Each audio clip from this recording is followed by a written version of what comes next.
Hello ladies and gentlemen, just before we get into this piece of content, remember if you want to know when any of our videos go live, remember to click that notification bell next to the subscribe and it will notify you when our next video is live. And with that being said, let's get straight into this video. Hello ladies and gentlemen, boys and girls of all ages, this is Lee from Bleeped Up Productions and today I have my first ever collaboration video regarding Transformers the TCG.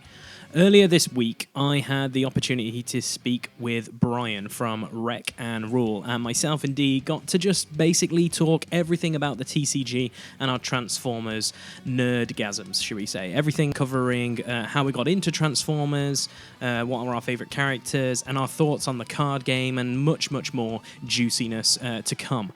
Now, the podcast/video we're going to start doing is One Shall Stand and One Shall Fall. Obviously, that is a very, very famous line from Transformers, and we want to open it up to you guys out there in the community to do collaboration videos. So, without further ado, we're going to get straight into this episode, and if you wanted to download the audio version of this instead of watching it on YouTube, you can go to www.bleepedupproductions.podbean.com. That is bleepedupproductions.podbean.com. The link is in the description of this video, and also it is on the screen right now. So, without further ado, let's get straight into episode 1. Bleeped Up Productions presents a TCG Transformers card game podcast for your listening and viewing pleasure. And in the wise words of Optimus Prime, take it away for the name of our podcast. One shall stand, one shall fall.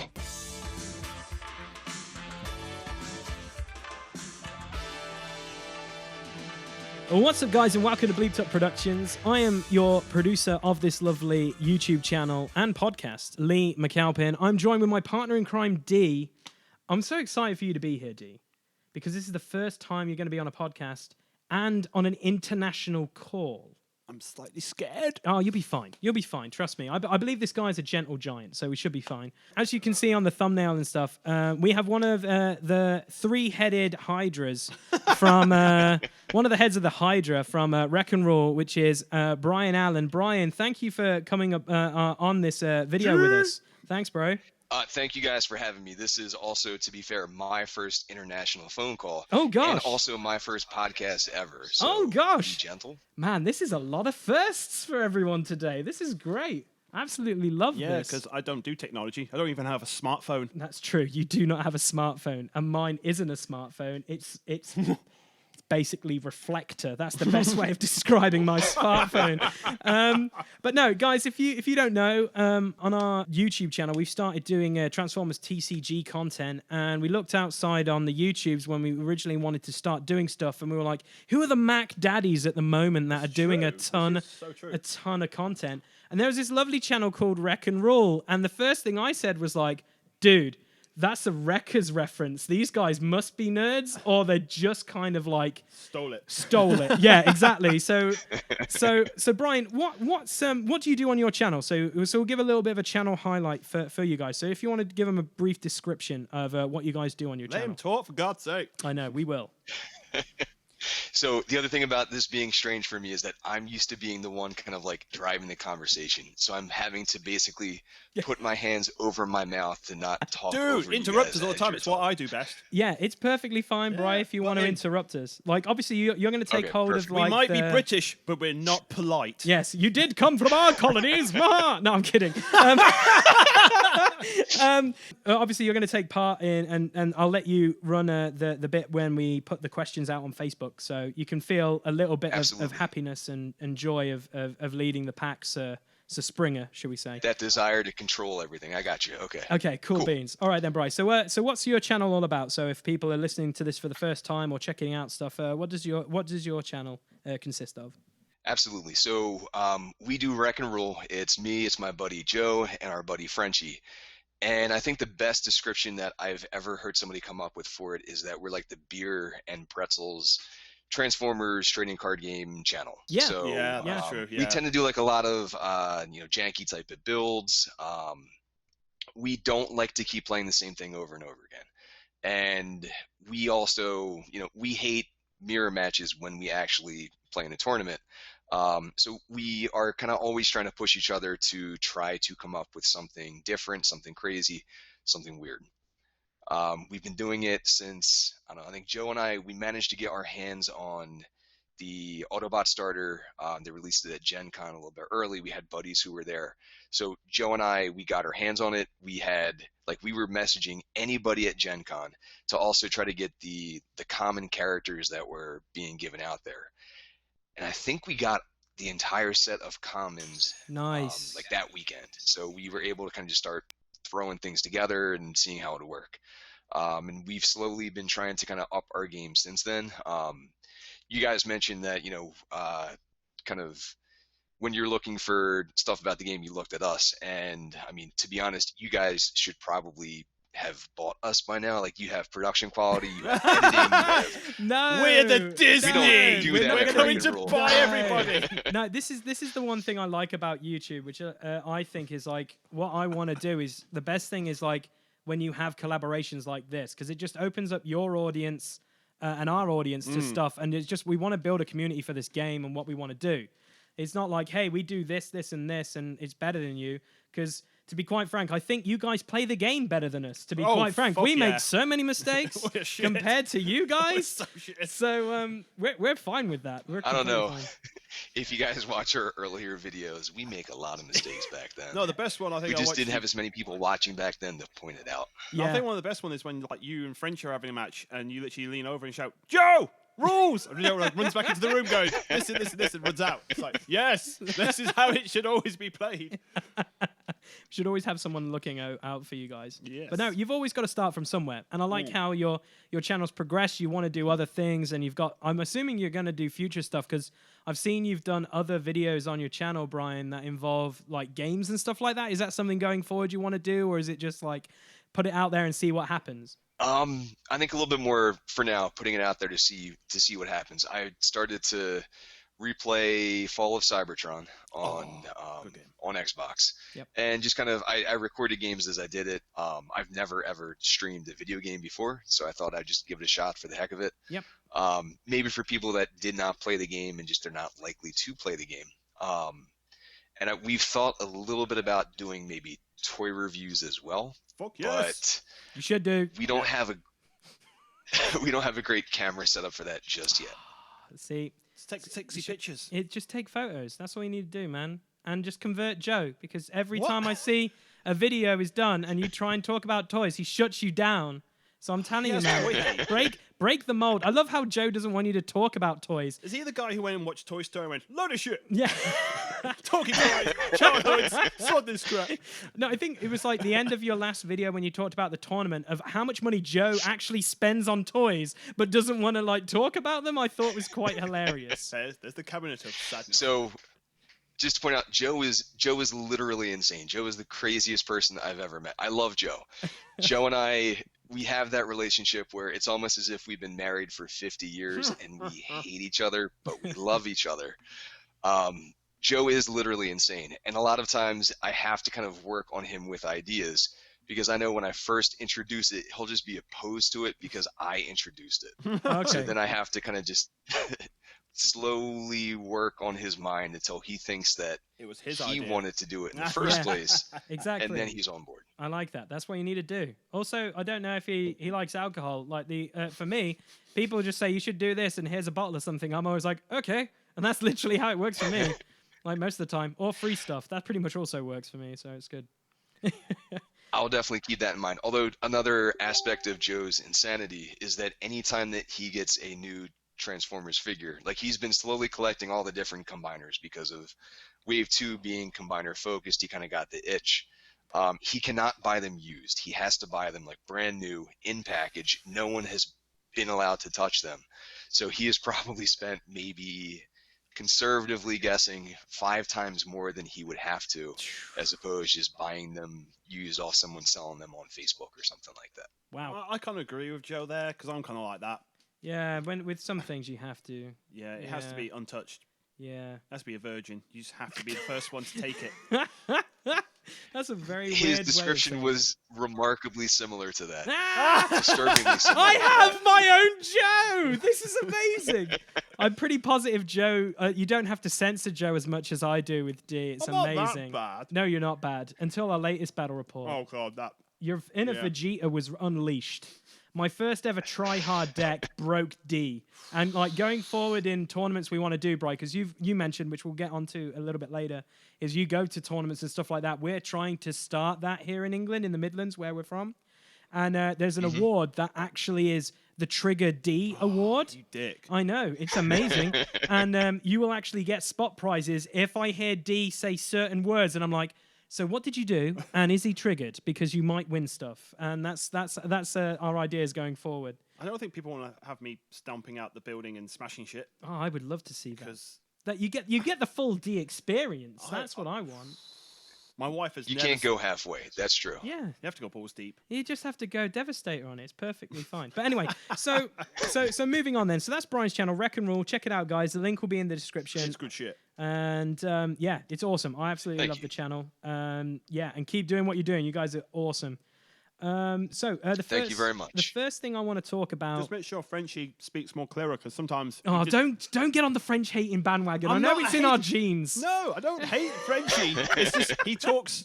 I understand when he's talking fast. I'm understanding the words that are coming out of his mouth. But then he gets so thick French accent. I'm like talking to my wife now. This is hard work.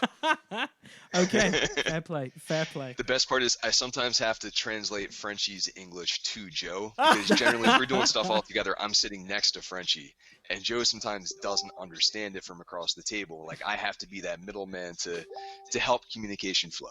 Oh, nice. So do you speak French then? Not at all. No. I thought so. There we go. We're all That's my sorted. trifle done with. Okay, so I have a 4.5-year-old stepdaughter, so I'm used to trying to like piece together what a word might be. Okay, and that's a getting fa- those last pieces together. that's a fair point, Brian. That's a fair point. So we'll get on to the first question then. So Question time. question time. First thing, Transformers and why? That's how simple it is. Because we'll tell. I think DME will explain how we got into Transformers, but we'd like to hear how you got into Transformers, Brian. The Was it? country that bought it. Yeah, exactly. Let's see. How did you get sucked into the greatness, which is Transformers? So, I mean, I was born in '84, and I remember like getting my first ever Transformer was probably, I think, '87 or maybe '88 was when they had Power Master Optimus Prime, and my parents got me that for Christmas that year. I think where you guys are from, they call it like Boxing Day or something. I'm not sure. Yes, yeah. Well, it will get lost in translation, but we know what you're saying, Brian. It's perfectly fine. What did he just say again? He said Just something. making sure. Yeah, it's that foreign holiday they have. They have that. What's Yeah, that it's called? weird. Isn't that Thanksgiving? Yeah, something like that. I don't understand it. We'll just So- blatantly throw him under the bus, even though he's What's being he- a part of this show. Sorry to slightly go off topic a little bit here, I- but working at Triumph, there was You an guys have no American idea. there. Like Joe trolls me nonstop, so if you guys were like nice and polite to me, I wouldn't know what to do. It's perfectly So fine, you have Brian. to keep on- Brian, you're You have to perfectly keep me on edge. you're perfectly fine. We'll We're just not. throw a roundabout at him. It totally destroys everybody's will Oh to my live. gosh! If we put roundabouts where in, that's it.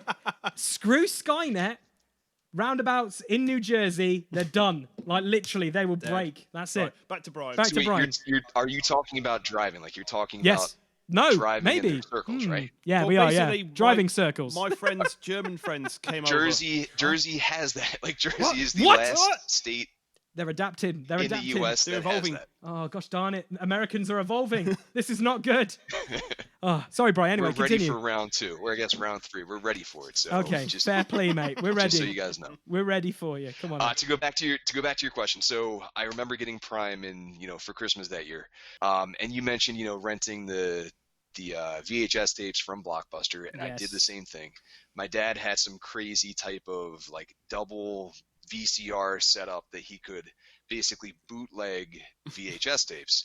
So like we managed to, I think they had all of season 1 on VHS at some point. So I had all of that. I would watch it and rewatch it constantly.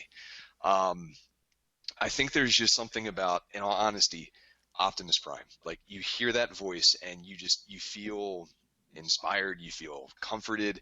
It is that kind of quintessential, I don't know, like He's the John Wayne of inspirational, the heroic figure Yeah. Yeah.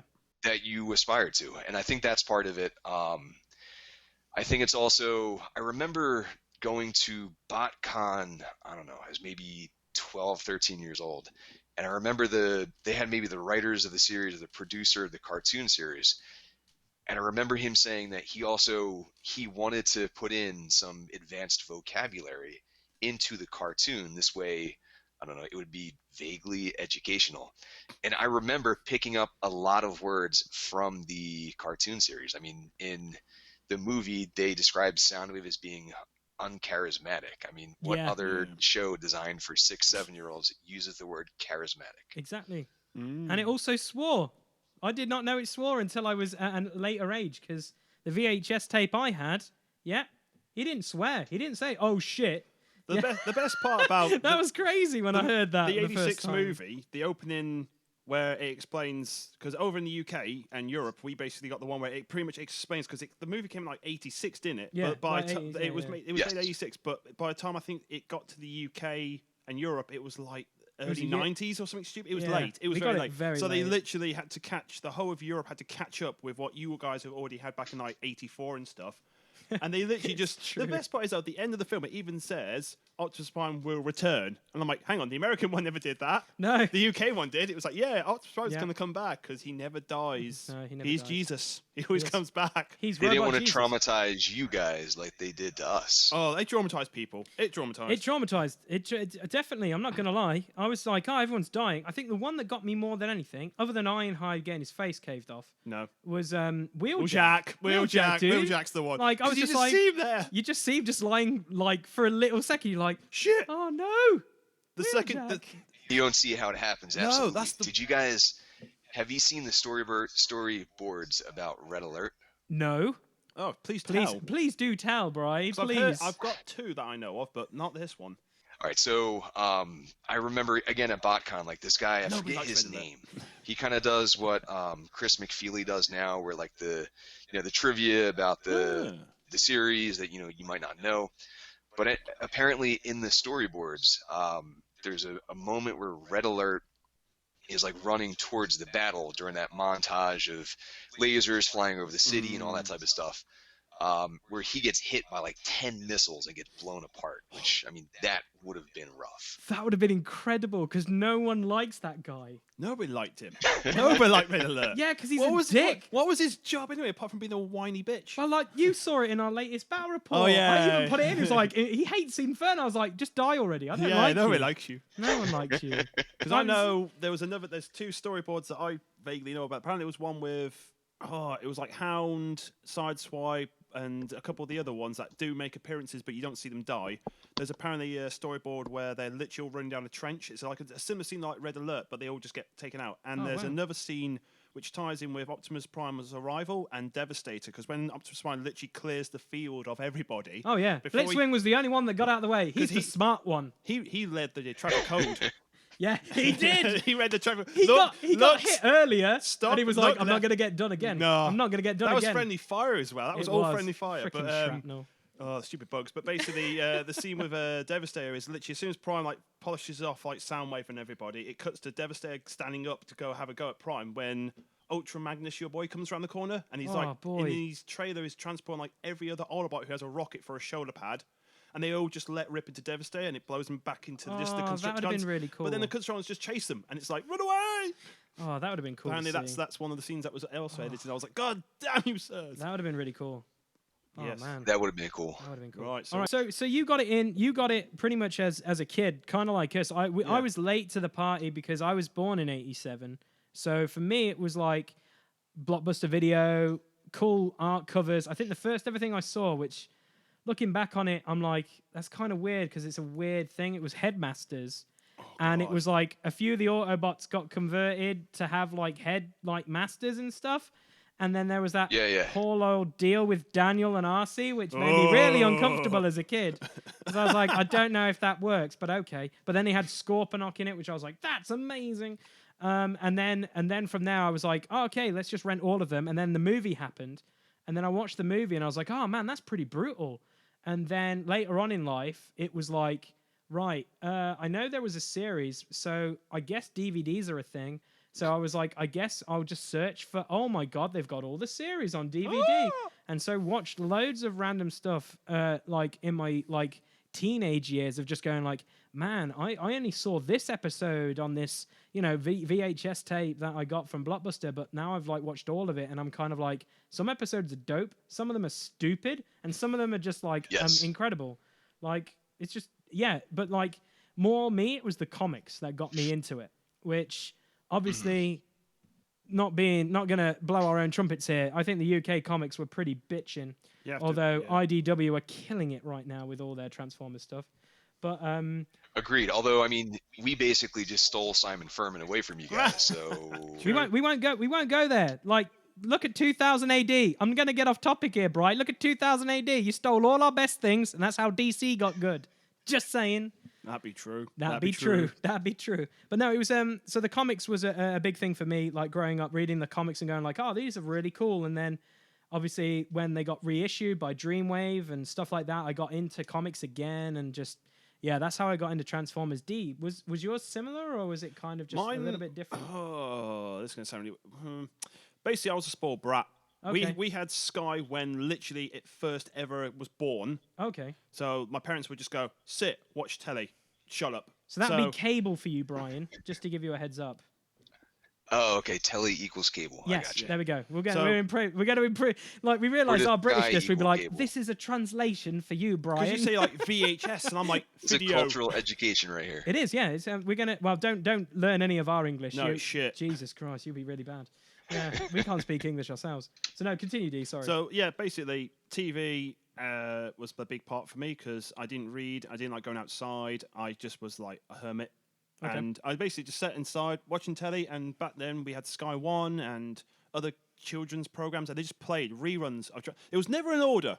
There was never an episode that was actually in order, and they just played it constantly. And my parents would always buy videos, your VHS things, or whatever you call them, and basically just watch a lot of videos. And being a little bratty kid that we were, as soon as we saw a toy, it was like, I want that one. And I was a massive fan of dinosaurs, so the Dinobots were like instant, because I can even remember the original Dinobot adverts over in the UK of like Grimlock and Smoke Effect, and I was like, I must have these in my life, Mommy, buy them now. And Mom would just like, shut up, brat, and have it. And plus with my parents' businesses and in the skip and the haulage and scrap and rubbish trade, I would just go skip diving and be like, it's a toy, and be like, yay. Yeah, so you would get like you said you had multiples of like Dinobots and stuff like that, so you were like that spoiled kid, like really. But like, not, but at the same time, I don't know what the American term is, but we have car boots over here in the UK. Swamp meats. They call them swamp meats. What the fuck? I know. Or garage sales. Or garage sales. See, a garage sale to me sounds like you go to a person's house and they just open their back door. It is. That's me. A car boot is you go to a field in the middle of nowhere and there's loads of cars and they've opened their boots and you just rummage in their shit. Yeah, that's exactly it. And that's basically what it is. And the one that destroyed me the hardest is I got to a car boot sale, did like the first row, stopped to have like a packet of crisps, and then I saw a guy walking back from the back row of the cars, and he had all flipping Dino Rider toys, and I was like, mother trucker! Oh gosh, that's a whole new kettle of fish right there. Yeah, but yeah, I also got a lot. That's how I actually got my Metroplex from my car boot sale. Wow. That's how I went. But I broke him because you had to like twist him to like fold him, but I kept twisting him so much I snapped him. That's I true. still played with it because I glued it back together, but it just never transformed ever. That's one thing about the toys. Bri, did you you ever break any because they're like Rubik's cubes, right? Well, so before I forget about it, side tangent. The Dino Riders T-Rex is probably my holy grail. I would love to have that thing. Oh, yes. Dude. It was the one. Everyone wants it. Different side tangent of all the different franchises that they've rebooted and remade and all these other things. How have they not done Dino Riders? We're getting repeats of Jurassic fucking Park. Why haven't they not done Dino Riders? Netflix, if you're listening to this random podcast on YouTube, give us Dino Riders. That's all we're saying. And then third point about Dino Riders. I know you guys also have done like miniature gaming videos as well. Yes. How has someone not made that into some type of minis game? There is a minis game, Brian. It's called Frostgrave Ghost Archipelago, and the best way to describe it is you make a warband of pirates, and you go to islands that are inhabited by crazy dinosaurs and loads of other beings. Coming to a channel very, very soon is a demo of the game. Just saying. Okay. Spoiler alert. Spoiler, I know. But it's really cool because we had a T-Rex show up and he ate like pretty much everyone. It was amazing. It was literally, I thought it'd be really cool to take him on.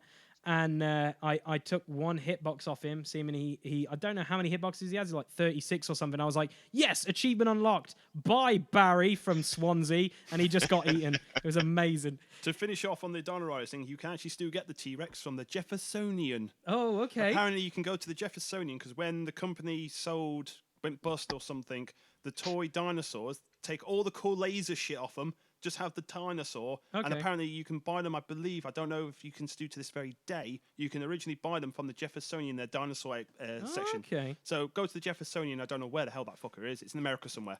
It's in America. There you go, Brian. Smithsonian. Yep, I was about to say we have our own version of that called the Smithsonian. There we go. But that must be what it is. It might be yep, that. They did the same, yeah. Apparently they have the toy dinosaurs there, they just don't have the shiny lasers. Yeah, I just want to see a video of that, Brian. Just walk in with the camera going, where's Dino Riders? That would be amazing.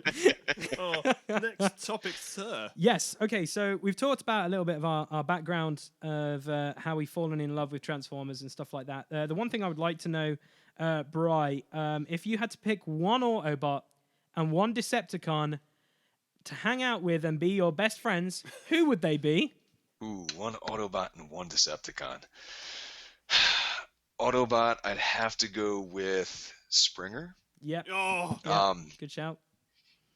He's just kind of that, like, all around just a good guy. I mean, like, he's done some rough things, he's done some terrible shit in the Wreckers, but at the same time, his heart and his head are in the right place. Yeah. Decepticon. Thundercracker. I always kind of liked that idea that he was kind of doubting the Decepticon cause. I mean, the cartoon maybe did that in one episode, sort of, kind of, but other than that, you never saw that in the stories. But like IDW did a fantastic job with that. I like that he's sitting there writing screenplays. He's got a dog he hangs out with. Yep. Kind of has a romance with Marissa Fairborn, sort of, kind of. Yeah. Sort of, kind of. Yeah. Cool dude. Cool dude. All right then, D. If you had to pick one and one Decepticon, one Autobot, what would it be? Oh, I don't know. So this is like you could go. This is a really hard one. Well, because... you could see Springer, Thundercracker, and Brian hanging out in a pub, having a few casual beers. Like... This is really hard for me because I was hoping you wouldn't come to me straight away. Do you want me to go first? Then? You might as well go. Right, I'm going Ultra Magnus just because he's gay. he's a badass. Gay. Just in case our drinking night finishes on a rocky start, I know for a fact Ultra Magnus won't drink a lot, and also he'll have my back, so we're all good with that. I would actually go Decepticon. I'll go with Ravage just because I've kind of fallen in love with Ravage a little bit, rereading more than meets the eye, and like realizing like how badass would it be to have like a cassette when someone's bullying you and you just go like, "Hey Ravage, can you scare this person for me for a second?" And you just be like, and be like, "Bruh," and you'd be like, "Yeah, man, okay." But no, I liked. Like, growing up, like, Ravage was kind of that meh character for me because I was always, like, Rumble and Frenzy because I was, like, those two, like, cause earthquakes. They look kind of cool. And they have that kind of, like, Brett the Hitman Hart visor. Yes. Which always looks cool. It is one of the coolest things. It is the coolest things ever. But, yeah, so Ravage and Ultra Magnus. Weird combination, but that would be my two I'd like to hang out with. Go on. I know for Autobot, I know for Autobot, and it's going to be really sad, but it's going to be a cup. Yeah, dude. I just would love to sit and just listen to his fucking war stories. Oh, dude. Because he's just like a grandpa. He just would be. Just sit here, listen to him. I don't give a shit. Yeah. It'd be just a sweet old man to sit next to and just chill out with. Because you know we can get into trouble, but he'll have your back. Oh, he would. And he would just talk somebody to death, so that's always entertaining. He'd talk someone to death? He would. He would that talk would be somebody amazing. To death. And as for Decepticon, that is really hard because you've got to find that sort of even ground, haven't you? I have no idea. That is the worst pawn you could have ever thrown at me, sir. Sorry, sir. Not even a sound wave? Not even like you're pulling at heartstrings? Oh, not even Frenzy or Rumble? No, because Frenzy and Rumble are only my brother, and that's the scariest part. Okay. So that's actually scary. Yeah, they do. I don't know. It'll probably be Astro Train because he can get me to A to B quick. Okay, fair play. Even though he made a whole like, you know. Legion of Trains. Yeah, dude. Yeah. We touched on that. Dude, That's the fucking guy hilarious. always wanted power, but then as soon as he gets it, he kind of goes, "This is shit. Let's Yeah. just go back to just being a normal Clark." Exactly. Okay, I like that. That episode of the cartoon was bonkers, by the way. It's true. It's flipping Blitzwing and the football coach and Yep. I love the whole Blitzwing angle. That's my favorite thing ever. Like, I love that character. Everyone loves him. But He's a redneck. I kind Redneck of Texan. Yeah, I just kind of forget about the whole triple takeover episode. It was a filler episode. We all it know is that. Yeah. What you got to affect is the only episode that has skids in it, I believe. That is actually true. I think you might be right who's on that again? Skids. Oh my god! It might be yes. the only episode with skids in. And then they found out it's a naughty word in England, It's true. bit like slag. Yeah, it's true. Yeah. Yeah, that's why Slag got changed. Really? Yeah. Come on, Grimlock, you It's like I Slag. knew. I didn't know about skids though. So you want to know why Skids is like a little bit naughty? Hit me. Okay, so it's like if you like farted and followed through, You would have skid marks. you'd have skid marks. on your pants, Yeah. aka your underpants. Oh, okay. And so obviously Slag, you know what Slag is, so that's why that had to be changed. Does he? Right. Yeah. So it's like also, here we go, just a random bit of trivia for you, Bri, before we get into our next question. So obviously, growing up with Transformers, I guess you know about Teenage Mutant Ninja Turtles, right? Of course. Of course. So did you know in the UK it was called Teenage Mutant Hero Turtles? I have heard that, yes. And it was because ninja was a terrorist word. Because they were. I did not know that. There you go. There's your useless trivia of the day, Brian. Yep, we were called Heroes in a Half Shell Turtle Power. That's what I grew up on. Yeah. So never knowing what ninjas were was really weird for me.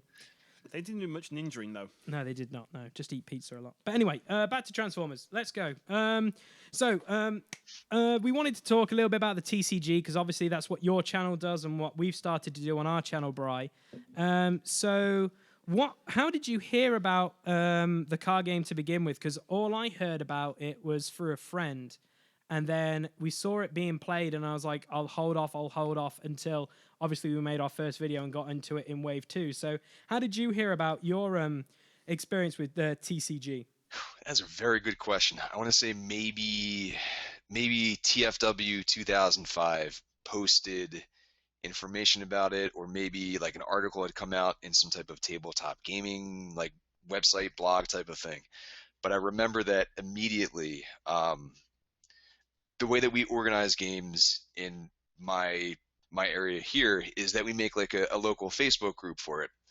And we've done that for X-Wing, we've done that for War Machine, we've done it for all kinds of different games. So immediately, like, I make a group for it. And then simultaneously, Joe, at the same time, was making kind of like a national group for it. So like within minutes, we'd both already made these things, and we'd also already made the other one administrators in there as well. So like as soon as we heard about it, we were absolutely 100% in. I am not typically a card gamer. I definitely prefer board games and miniature games over card games. I've only ever really done Destiny and maybe like 5 games of Versus in my entire life. Okay. Joe, however, has done a decent amount of card games, but never Magic. But ever since I was a kid, I've wanted a tabletop Transformers game. Well, we said if that ever happened, loads of people would be homeless because you would want to own everything. And that's the tricky thing about being an adult compared to a kid, is that you can make that happen. You don't have to ask. That is 100% true. Else. That is 100% true. Imagine that. You just become homeless one day. It's like, how did you become homeless? I was evicted and my parents were killed and whatever. What was it? I spent £2,000 on Transformers. It just doesn't have the same ring bell. It doesn't have the same ring bell. So going forth then, right, so obviously you said you got into it as a card game. So obviously you've been in it with Wave 1, Wave 2, and obviously with Wave 3. Yeah, that's exactly what I'm feeling right now. Wave 3 right now. What's your thoughts of Wave 3? Because obviously we've got most of the stuff spoiled. You had the pleasure of spoiling stuff kind of like what we did. So give us your overview and we can just have a bit of a spitball of like what you think Wave 3 is going to do to the game. Absolutely. I was a little bit surprised that it was Siege. I figured that we'd get a tie-in at some point, but I didn't think it would be this wave. I thought maybe 4, maybe 5. So I was surprised that kind of they had that synergy pop up so quickly. Um, I like that they're being kind of aggressive with introducing new mechanics into the game. So we had green pips last time, we have black pips now. We had combiners last time, now we have essentially target masters coming out, and then micromasters have their own kind of like little twist where they've got the tap ability too. I like that they're giving more lower cost characters to play with, and a lot of times those are tricky to put into a team because you sort of want them to die, but you also want them to do something before they die. But now with Battle Masters, the way that they work, you are okay with them dying because then you get that additional use out of them. I like the Black Pip as well. Pierce has kind of been maybe undervalued or underexplored for the most part. I think it's going to help. It's going to help teams with a bunch of maybe like 4 or 5 characters that don't have a ton of attack on their own, or even say the Constructicons to help them to push some damage through. Yeah. And I'm loving all of the like really weird, obscure characters that they're pulling in. If like Firecons, I don't think even if the game went on for 12 years, I don't think I would have ever seen them bringing them into the game. Exactly. That kind of gives me hope for some stuff, which we're going to touch on later, but I'll kind of semi-spoil it. If they brought Firecons in, Bludgeon cannot be far away. Ooh. I know. There's like if they've gone obscure, pretenders. Like if they've gone obscure with Firecons, as soon as I heard that, I was like, cool. Because one of the videos D and me want to do is like possible side factions. So we've automatically thought of Junkions. We've thought of Quintessons. Like literally all tie-ins and stuff. How they could do that for future content we want to do. But like yeah, Firecons. What the heck? That was pretty mad. I completely agree with everything you said, Brian. I think the one thing that's got me more excited about Wave 3 more than anything is characters that we've wanted to play with for so long aren't super rares or hard to get. Like if they made Soundwave one of the most hardest characters to get, I'm pretty positive a lot of people would have cried because everyone wants to play that guy. And like certain other characters, I can understand Magnus. I'm kind of disappointed because he's my boy, but like there's some character choices I think it makes sense to be, you know, special cards. But then I like the whole idea of like everyone wants to play certain characters and they'll have that opportunity to. So, D, is there anything you want to add to what Brian said? Or I agree with Brian, but not from a competitive view, but yes, I'm really happy with all the characters. Every character I want to play with. There is no character I just go, don't like you. I just want to play with them all. And from my point of view, this wave, especially with the battle cards, I'm definitely addressing it with the battle cards here. I view them as big game changers in sense of they've fixed a lot of things that were missing from Wave 1. Yep. AKA like the bike support, the spaceship support, and a few other little ones that I've literally forgot off the top of my head now because I had a big list. Trucks. And there's little ones. And they've also done a justice to Wave 2 by bringing out more sort of, I would say, combiner survivability and killing. Yeah. So my view is Wave 3 has definitely been is going to affect stuff from Wave 1 and Wave 2 by making them either better or dealing with certain problems.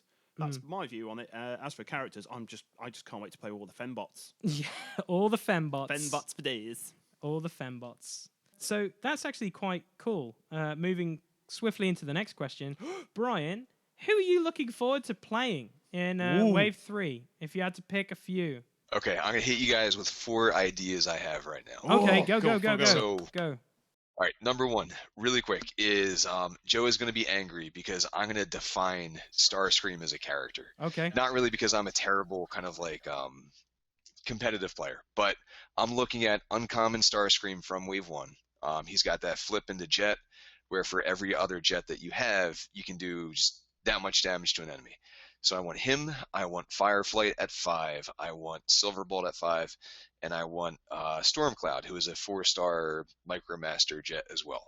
So I'm looking forward to that because Fireflight will be there to protect uncommon Starscream and also to keep the other jets alive for a little bit longer too. So I'm excited about that. Yeah, that's pretty cool. I'm excited about kind of like a suicide bomber Magnus type of idea because in his robot mode, it does damage to everything, right? not just the enemy, but also your own guys too. Okay. So I want to put him with two, like maybe a battle master and like a micro master. Equip those little guys with the erratic energy grenade. Yeah. Send them out to die. When they die, they do kind of mass damage to the other team, and then Magnus will hopefully mop it up. Yep. Idea 3 is Sideswipe. I've loved Sideswipe since I was a kid. Just he has a cool car mode. I liked him and Sunstreaker doing the whole like jet judo thing in season 1. Jet judo. Like he's got a badass figure in Siege. Like I'm all about Sideswipe. I'm glad that he's finally in the game. I'm a little bit upset that he doesn't have like a matching Sunstreaker character. Like I would love to see them do something with them like they did with Runabout and Runamuck, where they kind of pair off each other. Hey, you never know. But for now, I'm looking at him, and then probably like maybe 4 other low star characters, so that they die, and then Sideswipe kind of gets buffed up. Okay. And I said 4 ideas, and I'm blanking on the last one now. The new Megatron. Yeah. It's just kind of janky. I like Megatron as a character. I know you guys have checked out the IDW comics. He is amazing in what IDW has done with him. Oh yeah, yeah. So yeah, completely. Hey, Megatron. I love the. Sorry, go ahead. No, we were saying Hail Megatron was one of the best reads we've read in the last couple of years. Like that run alone. If you haven't read comics of Transformers, you should read Hail Megatron. That is ridiculous. So this is where I have to offer an apology to Scott Landis. Okay. So him and I have talked about this before, where like he loves that series, and I'm like, Scott, it's not really that good, man. Like Shane McCarthy, the whole like the drift scene is really cringy when you look at it now. But I recently, when they did the charity bundle where you got all the different like IDW comics, I reread it. And it's actually not as bad as I thought it was. Yeah. And if you look at it as almost like a Transformers version of Mars Attacks. Yes. Where yes. That's exactly right. That's exactly it's right. not unusual to be loved by anyone. That's exactly right. Exactly. You just want like crazy shit happening all the time. And like, I think at some point Skywarp or Thundercracker, forget which one, like they say that, oh, they just destroyed Tokyo. So, I mean, like they wipe out millions of people, and then they very quickly gloss over that when you get to like the later IDW stuff. But I mean, like they're mass murderers. This is crazy. The creepiest bit is when the main point here. Oh, sorry. Continue, Brian. Like Megatron. So, Megatron from Wave 1, the rare one, is really fun to play as. Like you keep pulling back weapons, you keep on doing crazy things. I'm excited about this new Megatron. He's got some weird tricks to him, I think. Cool. Oh, good. How about you guys? What are you looking forward to? Well, Cup didn't get a new vehicle or a new card, so I'm not going to open up. Tears. Yeah, I'm not going to open up that can of worms. I'm kind of like you, Bright. I love Sideswipe, so I'm gonna run Sideswipe and Sunstreaker. That's like my main thing going into this wave. Was like at the launch event, I am taking Sunstreaker, and I'm gonna be running that a lot. I think I had like a mini seizure when we talked about our thoughts so far on like our Wave 3 video. Like Alpha Trion just seems mad. Like that guy, I know Frenchie kind of said on your last video that, you know, I Still Function should be banned or one copy of that card. This is a possible character that might kind of just be put on a ban list. Because I think him and the first Prime, the special Prime from like Wave 1, just seems stupid. As a competitive thing, it seems stupid. But That's fair. I really, really like Alpha Trion. I think I'm just going to run him. Maybe with Cosmos, because it'd be really fun because like Spaceships. Yeah, spaceships, exactly, from like Lego movies, if we're going to quote that. I think that'd be tons of fun. Obviously, my mind blanks me. The twin cars characters. Runabout and Runamuck. Yes, That sounds those boys. I'm excited to run those boys because like they just seem fun to do, and like there is not that much. Other than like Menace, Saw, and the Stunticons, there's not a lot of car love. And like we have ideas where we want to take characters where people say a poop and play decks and try and make them good.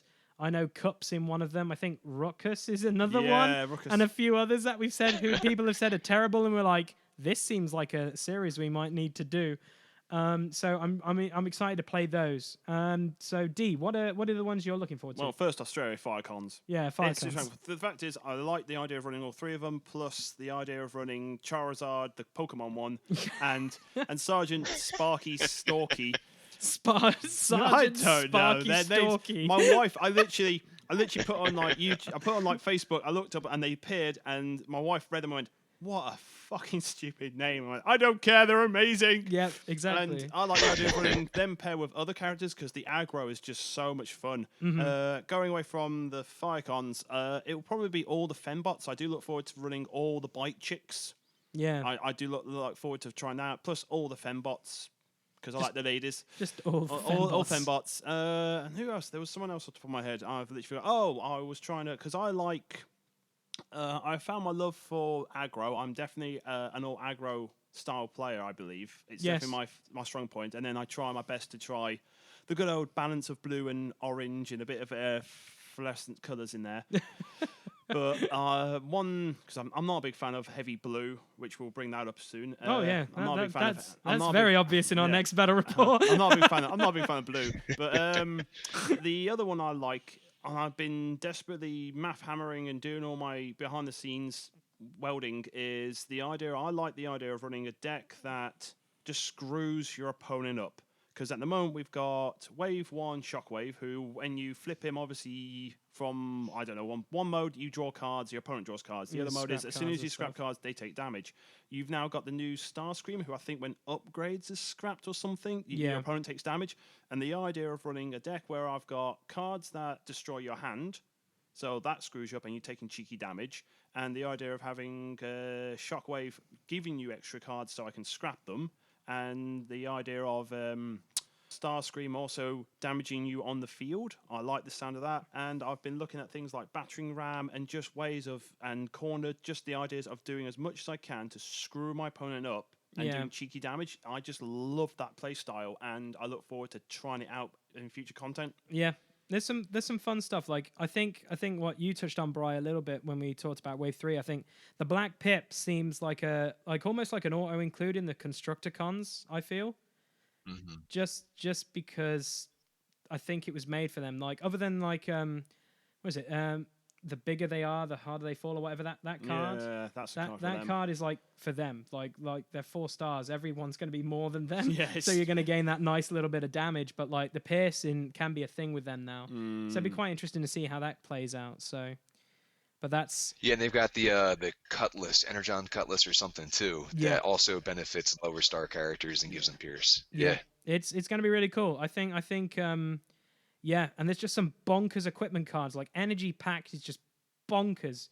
There's a few cards where we think is just like, that's going to be a money card. That's going to be a money card. Because, like, I really want to get my hands on, like, a Matrix of Leadership. I only own one, but every time I say, like, oh, what is it? They're just like, oh, yes, it's £5 or it's this much. And I'm just like, I'm a cheap guy, so I can't spend that much on cardboard. Sorry.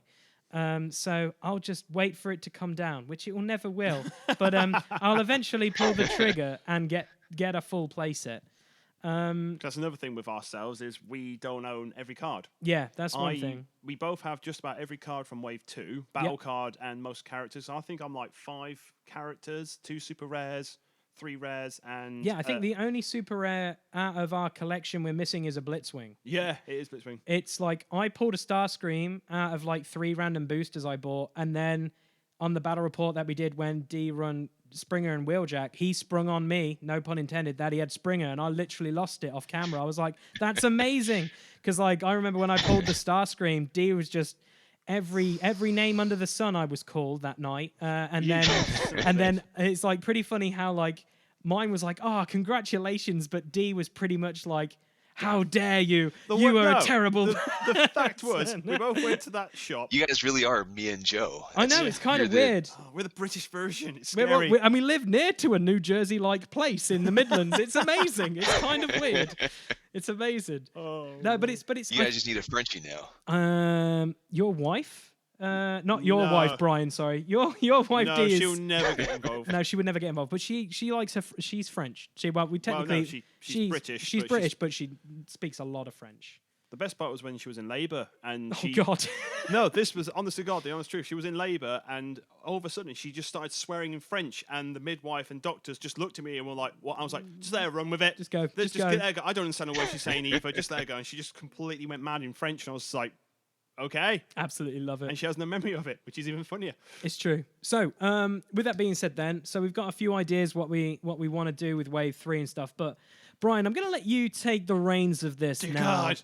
So we're going to let you take, because earlier on today I put something out on Facebook just to ask for the community questions, which I kind of do with a lot of podcasts that I do to get some like feedback so people can be a part of what we want to do, because we want to build the community and get people involved to play this game and ask us questions and get everyone talking about certain topics. So Brian, I'll let you take the reins on this bad boy. All right, cool. So number one, this is from Joe Campbell. He asks, what is the best way to teach a new player about the game? And I'll throw it to Lee for this one. I have the perfect story for you, Joe. Seriously? Yeah, it involves our friend Rich. Oh, poor Rich. Okay, so my friend Rich likes a lot of card games. He does a lot of content on the channel with me. He plays Game of Thrones mainly with me. And he was like, oh, let's play Transformers. So I built him a deck. You forced it into his hand. I did. I kind of did. Don't lie. It wasn't at gunpoint or anything like that. I just said, hey, just try this out. I built him a deck of, I think it was Warpath, RC, and Optimus Prime. And the first thing he said It was hilarious. was brilliant, was, how on earth is a bike more powerful than a tank? That's the first thing he said, and was like, I can't be on board with this. And I was like, oh. But I think with most stuff, when I think about it, when I want to get people into a game, is the idea is like you have to have some common interest in it. So like, if you love Transformers, I can't say it, but I will. I think you're guaranteed to love this game, because it's like, this was the card game for you growing up as a kid or as a teenager or whatever age you're at when you read the comics or watch the movies or anything. This is you creating your own battles and those what if moments, like what if Megatron kicked the crap out of Prime? What if, Starscream beat up Megatron? You can have those what if situations. So getting people involved into a card game, for me, what I've done with the few guys that I know in my local areas, I have a lot of old cards that I'm like, I think Dee and me have both done this. If we have a play set of something, that's it. We don't need any more of those cards. So we write down our decks and rip them apart. So we basically, if we wanted to play that deck again, we just go through our notebook and go, oh yeah, I use this card, I use this card. Because those cards to me are just cardboard. If I keep them, sure, I can sell them on and make money from it, but it's nothing to me because it's just cardboard. I'd rather have other people playing the game. So for stuff that we're planning on doing in the Midlands and what we want to do with Boards and Swords games is, if you turn up and you're looking for cards and you need a playset or something, I'm probably going to be like, yeah, just take it. If you're looking for a card, I'll just have it. Like, honestly, there is certain things that I might not have that can help you out. But it's just those little interactions, I think. Like, if you wanted to, like, get into a game, I think the best thing of doing it is building a community first and supporting it and just helping them out. Because, like, I can say, like, I used to play Magic the Gathering. I had a great time, but there's the odd people you meet which does sour the experience. And so far from what I've seen on the Discord group, on these Facebook groups and everything, there's our whole general nerdism is about Transformers at the end of the day. And I haven't seen anyone rip anyone's head off about anything or anything like that. And I think that's what the kind of community we want around this game. Yeah, I don't know. I think it's a bit of a weird one because it's like, it's definitely, it plays different to what other card games do. Like, it's very unique, I think. And I just like it because I'm a huge nerd of Transformers. So, like, if you like giant robots that punch things and then basically turn into other things and punch things, I think you should play it. It's just like the 7-year-old in you is like calling out, like, this is everything you live and breathe. Other than Thunderbirds. Other than that, you'll be fine. God, that had to come up, didn't it? It had to come up. My Thunderbirds love. I do have the pandemic game of Thunderbirds, so I'm fine with that. They made that game, so I'm good. Oh, wow. Thank you, Morpheus Games. You're amazing. Shout outs to those bad boys. Go buy that game, people. It's beautiful. Dear God. But anyway, no, D. What's your so Brian's asked me. So what's your thoughts on getting people into playing Transformers the card game? put a gun to their head and make them play it. Okay, simple as done. That's it. Wicked. Very Decepticon-esque. I like it. So, a couple ideas. First, to build off of something that you said is, especially your commons, your uncommon cards that you have tons of. If you buy boxes or if you play in tournaments, you get packs as prize support. Like if you have a new player and they're working with a limited card pool, just give them stuff. And I mean, that's basically how things went at our local store, where if you showed up and you didn't have, a full set of common and uncommon characters, like people would just throw them at that new player. You would show up and you would leave with triple the collection you started with. Wow. Good. The other thing I might say too is that the turbo mode is a great way to teach new players because there are not a ton of cards involved. It's a little bit more manageable. Every now and then you get some weird things that pop up out of the packs, but even if you do a modified version of Turbo, where you have, player 1 taking, say, like Nova Star and Wave 2 Bumblebee, and then you have player 2 taking Ruckus and Wave 2 Megatron, and just give them like maybe 2 packs worth of cards to play with for their battle deck. It's a good, like, manageable way to get them into the game. And I think, like you mentioned also, just kind of be welcoming to them. I remember when I first played War Machine, I went to a local store here. I had my minis all assembled and kind of ready to go, but like I didn't know anybody there. I went there on like their night for War Machine and kind of showed up, and everybody just kind of like looked at me weird. Yeah, I know that experience. I know that experience. Exact same thing happened to me. Bloody, what is it? Bedworth. Oh yeah, Bedworth. Oh. Yeah, we'll leave that. The Bedworth incident. Dun, dun, dun, dun. Yeah, Insert dramatic music. same thing. I know exactly where you're coming from with that, mate. And yeah, you just gotta have an open community of welcoming people. It's true. It's true. Continue, Bri. All right, cool. Question number 2. So basically here, this is from Brian Blair. He says, how would you describe your style of play, as well as how do you choose your team and then build your deck? So, D, I'll throw it to you. Whoa. Go for it, D. I'm just glad he calls me D. This is the best bit. Oh, excellent. I've been promoted. Now, my name's actually Daryl, but literally from the day I was born, my nickname, because I'm named after my father, so literally it's a nightmare. So it just works, though. D and Lee, it just works. It's the it double works E's. accidentally. Yeah, it's a lovely team. way. But It really does, yeah. Answering that question, first off, I tend to just go, who do I want to play with? Literally, if you're a Transformers fan, or you just grab a card and you look at it and go, that guy's a giant freaking tank, I want to play with him, that's good enough for me.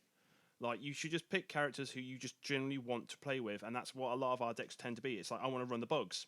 Just grab the bugs. Or I want to run the mechanical freaking dinosaurs. Grab the mechanical freaking dinosaurs and just go crazy. And then you eventually evolve and learn as a player how to best manage them and use them. From the other part of the question, which was obviously building a deck, that's where it gets a little bit more fun, because I've definitely found my strength is aggro. Like, I think in the latest battle report, you're going, take 4 damage, and before I'm not even flipping cards to see if I modify the damage. I've accepted the fact I've just taken the damage. Because I'm so used to now the idea of running aggro and just taking damage. It's like, I'm never going to flip blue, because there's no blue in this deck. Exactly. And all this. So, yeah, with deck building, it's pretty much the same with the characters. I tend to try and run a theme. Like, when I first built the bug deck, I didn't have shrapnel, I don't even think I had kickback and I literally had, I bought Venom Vernon, as they like to call him, and I had Bombshell, Wave 1 Bombshell, and Barrage. And I literally went, well, I've got a bunch of cards, and my favorite playstyle is dicking around with my opponent's deck. So I basically built an entire deck which is about scrapping your cards, so I benefit from the Pierce benefit. And that's how I tried to build it, and it worked really well for a while. And it was just basically running with a theme and going with it. So if you're going to go aggro, you're going to have a lot of orange. If you want to play defensive, you go blue. If you want to play with weapons, you go heavy weapons. It's kind of like you go balls deep with one theme, and it generally works. It does. That's my personal opinion. What do you think there, Brian? I agree with a lot of what you said, where I pick a character that I think is fun, or that I want to get on the table I've not tried yet. one of my weaknesses is that I don't like to stick with a deck and then kind of like refine it and then tweak it. I want to kind of, try everything. So Mm. I guess maybe like you said, you pick a character, he's your centerpiece, you kind of go with it. So I've been playing a lot with Jetfire lately to kind of see Oh. what I can do with him. Yeah, he's good. And then from there, kind of like you play with points. How many points do you have left over? What can you fit in there? Or the other way you could take it is you look at a keyword. So I looked at specialist, and wheeljack is great, RC is great, but the problem is that if your opponent can target them, they get taken out pretty quickly. So I threw in prowl just to get a third specialist, and then tossed in air raid. This way they can't go after and kill RC off the bat, or not air raid, fireflight, because he has brave. So if you have him available, you have to go for him. But yeah, I mean, from there, like in terms of building a deck, like you said, some things basically write themselves. If you're aggro, you're tossing in 3 grenade launchers. You probably have 3 erratic lightning, maybe power punches if you want bold. But then from there, you start to, if you stick with that deck, you think about what cards you tend to have in your hand that you usually don't play, and then you ditch them, and then you take cards that you think you might want to play, and then eventually you just kind of winnow that down to something that works. Yeah. Lee, how about you? For me, I'm completely with you guys. I think themes are very strong with me. I'll give a shout out to my good friend Luke, who wants to. He's also one that I've converted, Brian. He basically saw my battle reports and was like, God damn it, why'd you have to keep getting me into card games? And his first team he wants to play is Prowl, Ratchet, and Ironhide, because they're the 3 that died first in the movie. That's what he wants to play, and I was like, that's incredible. Because Brawn obviously isn't out yet, which was kind of unfortunate, because I thought Brawn would be out in this set, but no. So time. There's still time, guys. But no. Siege 2, hopefully. Yeah, Siege 2. Yeah, so I think themes are really fun. Like, I don't really like Bumblebee as a character, but the new movie, I fell in love with Bumblebee because I was like, oh, that's kind of cool. So that's why I built that Bumblebee deck and did the first ever deck profile on our YouTube channel, was because I was like, I want to be themed. I want it to have fun. And like, I think the only try hard deck I've done is my tanks one, which is coming out in our next battle report, and it's good and I had fun playing it, but at the same time I was like, D didn't have fun playing it. So I'm pretty positive if D didn't enjoy it, I guess other people won't enjoy it as well. So maybe I just change it up somehow. And like, I had a ton of fun just playing deck building with the idea of, right, I want to play this, and this. Then, like you guys have both said it, you play it and then you go, that card didn't work. Let's try this out. And then you play it and you go, that's cool. That's a little bit of a cog thing. That's kind of fixing itself within your deck. But I see decks for me as like engines. As in, it needs to have some sort of engine in it. So whether it's like a pierce mechanic, or there's a system of getting upgrades out quicker, or there's some sort of mechanic in like bringing out more like punchy things is always a cool thing. But I've started to look more and more at pips now. Like, I'm like, I love this card, but if it's not that pip, unfortunately, it won't make that deck. Just because I know I need to have this many pips just to try and get it working a little bit more. So that's why I've been kind of experimenting with a lot of white, which has been quite educational, going through decks quite quickly to cycle through to get that stuff out, and then playing cards where you can get to draw cards. And it's been really fun, like just doing those kind of mechanics as well. So it's just basically like what you guys said, just to add on to it more, really.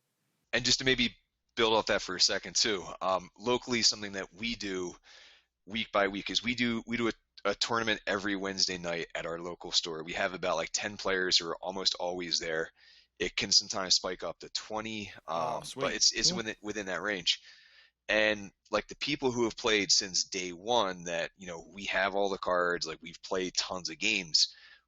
We don't really want to show up with a bug list and then crush somebody who, just got into the game. They have a limited card pool.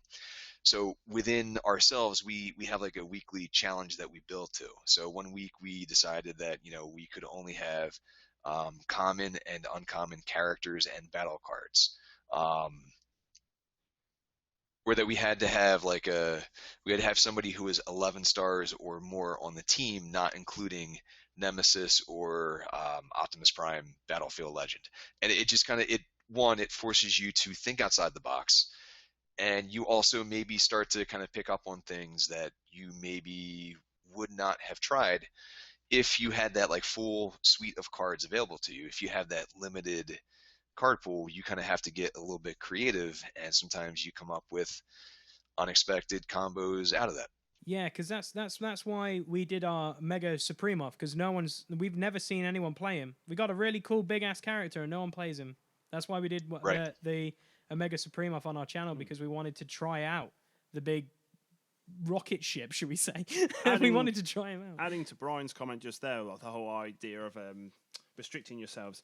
Obviously, when we were growing up, obviously we had pocket money or parents, and there wasn't a thing called the internet or YouTube or Amazon, all this crap. So you couldn't really get your hands on the sweet cards and get hold of them. So you literally were limited back in the old days. So I like that idea. That's a very sweet idea. I like that. Yeah, because I know for a fact that when we came down to saying we wanted to do videos like that, I know other people do deck lists and stuff like that. I know you guys do it as well. But we felt like going forward, like on our videos, we wouldn't put our deck list up there, because I think that can basically restrict you as a player, because how I think every character in this game plays a little bit different. And so you should have that like capability of figuring out on your own how to build a deck, because everyone's different. Everyone doesn't have to go this, because that's how it is in Magic and other games, where it's basically, this is the top deck. You can win if you play it this way. Oh, that's kind of boring. Mm-hmm. So like with Transformers, which I like, is we don't put our deck lists on there because we don't want to say, this is how you win games. We want you guys out there to understand how to play. And I think it will take away a bit of the creative juices from people if you just said, well, if I played this, this, and this, I'd win. It's kind nitpicking is a bit of a...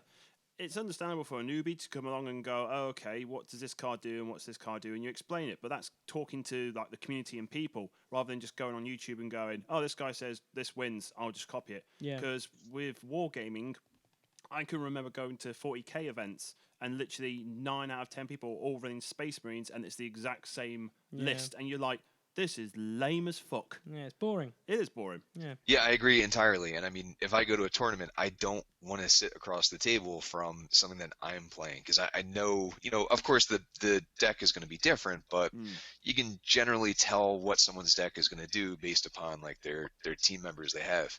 Yeah. If I'm spending 3, 4, or 5 hours playing a game, I want to have fun and try something different. Yeah. Yeah, damn true. Completely agree.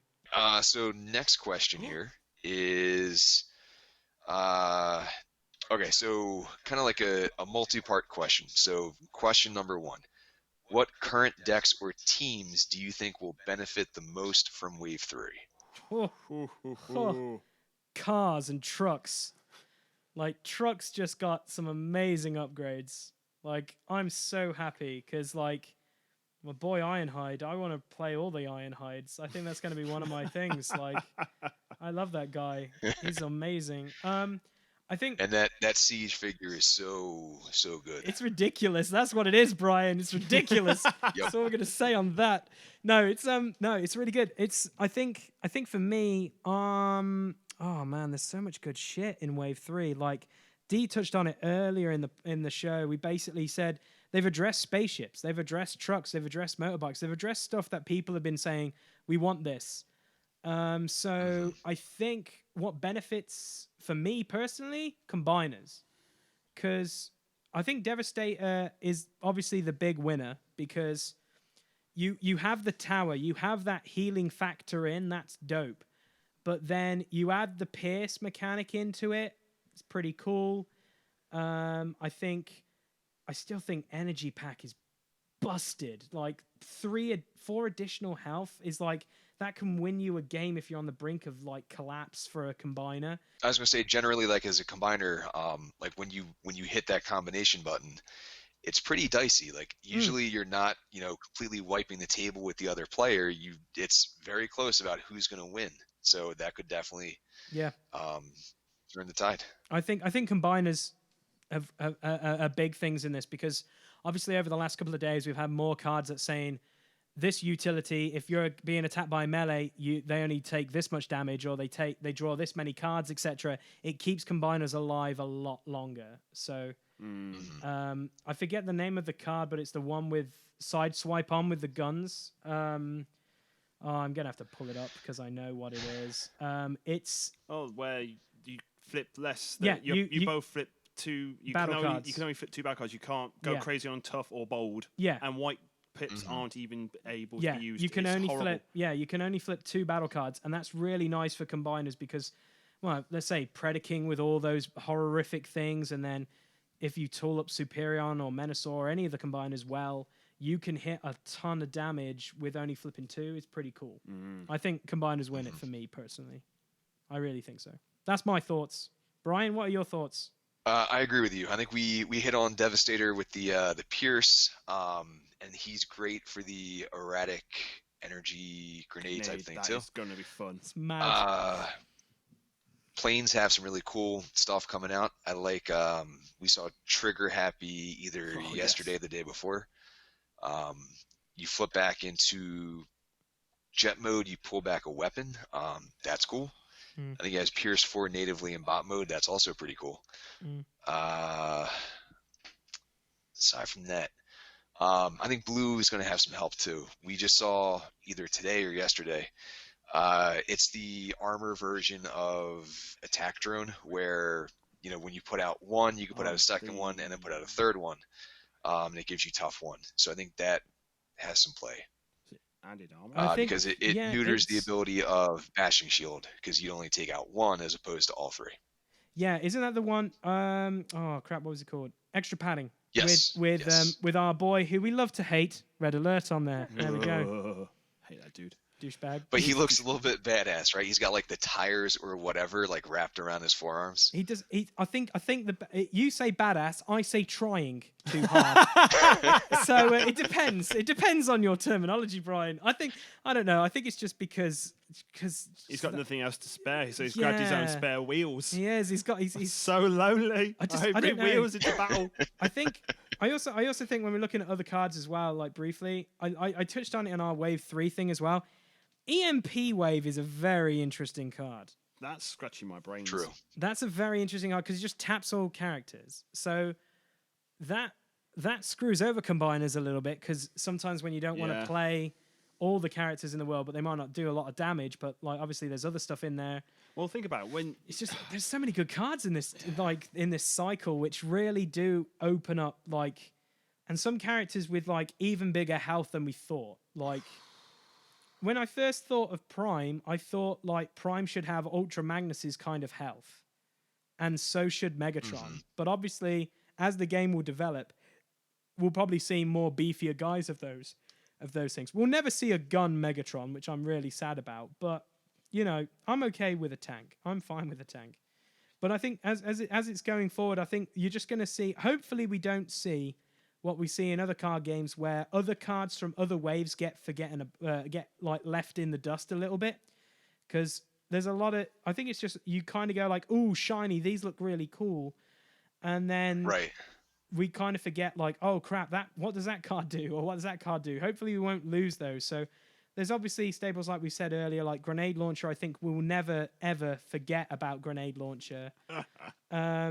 And just some other cards, depending on the builds as well. It's there should be key cogs from certain waves that they're in, and I think that's what they've done with all the waves. I think if you wanted to do a build with for example, if we're going with motorcycles, there's been motorcycle support in this, and a lot of Decepticon love in this deck, which I'm really grateful for, because I think the Autobots Press the Advantage is a busted card.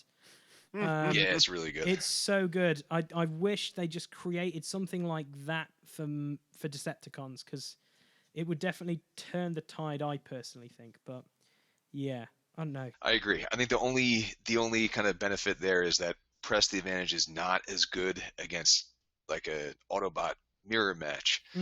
So maybe that starts to fall off the how many people tend to take it, but maybe not.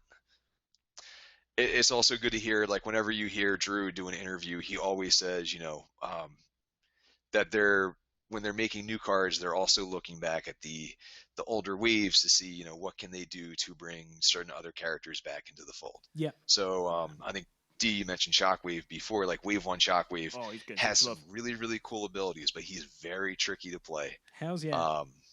Like the timing of the flip and all that, very tough.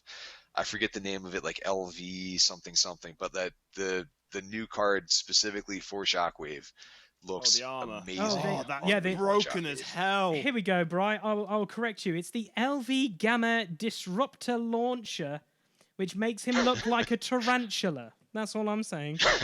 It's ridiculous. I was wondering when this would. A part of me was wondering when this would appear because I think his siege toy has like freaking 100 arms. I'm It like, does. why has he got 100 freaking arms? He never had 100 arms. And now I've gone, oh, okay, it's an the upgrade. toy. It's an Yeah. upgrade. That's really good. It's there because they wanted to charge $20 more for a Voyager-sized figure. That's There why. we go. I'll still buy it. I'm still buy it. Yeah. My friend Dave has It's it. 'cause I it's have the it. best Shockwave they've put out. That's not like a masterpiece figure. So yep, It's I true. have one too. I'm on board. Yeah. Yeah. It's yeah, like there's so many awesome things I think that this game is obviously addressing, and they're listening to like you said, like they're obviously noticing what needs love and what doesn't need love, and they've found a good balance at the moment. There is one broken thing that happened, obviously, with a bloody deck or whatever, but I think that's because people always seem to go out of their way to kind of break a beautiful thing. End of the day, the testers and the designers can't do everything. Can't They catch have to give everything. it to the community to find that one person who breaks it. And it happened, and it was kind of a weird one, but it was just one of them. It was, because I didn't know it existed until I watched, here we go, shameless plug, Brian's video on Wreck and Rule about when Joe and him just kept going, what's the deal with the infinite combo deck? I was like, I don't know what that is, so let's look it up, and it was pretty naughty. It is a mental combo. But Which, that's by what- the way, so I threw up the question on our Facebook page, you know, what would you like to see us talk about? And of course, that was one of the questions was, what are your thoughts on the infinite combo deck? Of course. I really am sad. I'm really sad about swap parts, because I really liked swap parts in my aerial bots deck. Because it so was good. it was really cool. I got with, the God turn. yeah, the like one or armored two the times with, like, armored field hovercraft communicator. turn was legit. Bullshit! Yep. It was legit.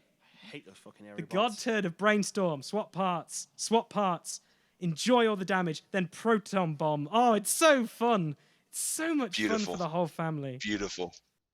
But something like you guys play a lot of games too. It was very, very heartening to see that, you know, again, when they put up that post about here's the problem, here's how we tried to fix it, and then here's like the ultimate fix that we came up with, is, you know, they pulled people from their Magic teams, from their, I think, Kaijudo or something like that, like from those teams to come in and kind of workshop it and kind of come up with a fix that would not cause some other type of problem down the line. And that was good to see. Like that was a Yeah. very, very quick turnaround. And I have not seen a company move that quickly to fix something that was problematic. It's true. It's just sad because I really like swap parts. It's just really sad. Oh, I agree wholeheartedly. It's just sad. Yep. Don't worry, you can still play it in non-competitive All right. matches. Yeah, exactly. Play it with your friends in the dark. Exactly. Be that one guy who still plays it. That's it. Be the rebel. Be the rebel. What's up next, sir? Go on then, Bri. What's the next question? All right, so next up, a few of these we've already answered. I'm going to skip by them. So Okay. this is from Jason Stevens. He said, after seeing what is in Siege 1, who do you think will be in Siege 2? Lee, any thoughts on that one? Who do you think? Because you always answer it to us. So who do you think, Bri? So, I mean, part of it is they could really do like goddamn anybody from the crazy choices they pulled, right? Yeah. But I would love to see Skytread, who is he's the duocon, right? He's the tank. Like he's got a tank for pants and he's got a jet for shirts, basically. Yeah, he is. Um, He's a casual, cool guy. And he Casual he Fridays. really he keyed really well off of that card that, you know, is the Decepticon inverse of Team Up Tactics, the jet and tank card. Yeah, the two-pronged attack. Yeah, it's very, very good, that card. Yes. I would love to trying to see like other toys that they've not done. Reflector, I think, would be really, really cool. Like to get our first maybe like non-unique character, like maybe take it so that you could take 3 different reflectors. Yeah. Or I guess 3 of the same That's what we reflector. said. We want reflector, not as a digital camera though. Not as a Polaroid mean, like, camera. Or maybe, I don't know. Like, I think maybe there's some ways you can make that cool. Like, maybe have him, like, surveillance type thing. You can maybe alter the, draw 3 cards off of your opponent's deck and kind of put them in whatever order you That'd want be them pretty to cool. be in. Like, maybe do something like that. Yeah. Impactor. Just Yeah. give me all of the records. Yeah, of And course. We know you were going to say it, Bri. I'll let you go first for a reason, bruv. I was holding out hope, man, because I think before they showed us, I forget which Autobot took over his spot. Like, alphabetically, it could have been him, and I was hoping it was him. But, like, I would love to see him. I'd love to see a Springer that they could somehow work together. Give me Top Spin, give me Twin Twist, give me Whirl, give me Roadbuster. Jesus, Just give me fuck, anything Wreckers. Jesus, Brian. Brian wants everything. Even the conjoint twins were It's in true. there. It's true.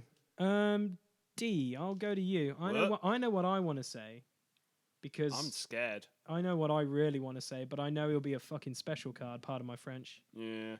So other characters I would like to see. Oh god, that is really hard. It is one of those things. The first thing that popped in my head is obviously what toys have we had that haven't appeared in the game, Yeah. and then it is literally like what crazy comic book or cartoon characters have not been in it. Because from the cartoons, you've obviously got. I don't know if they actually had an official title or name, but you had obviously the stupid animal bots from the Headmaster's range.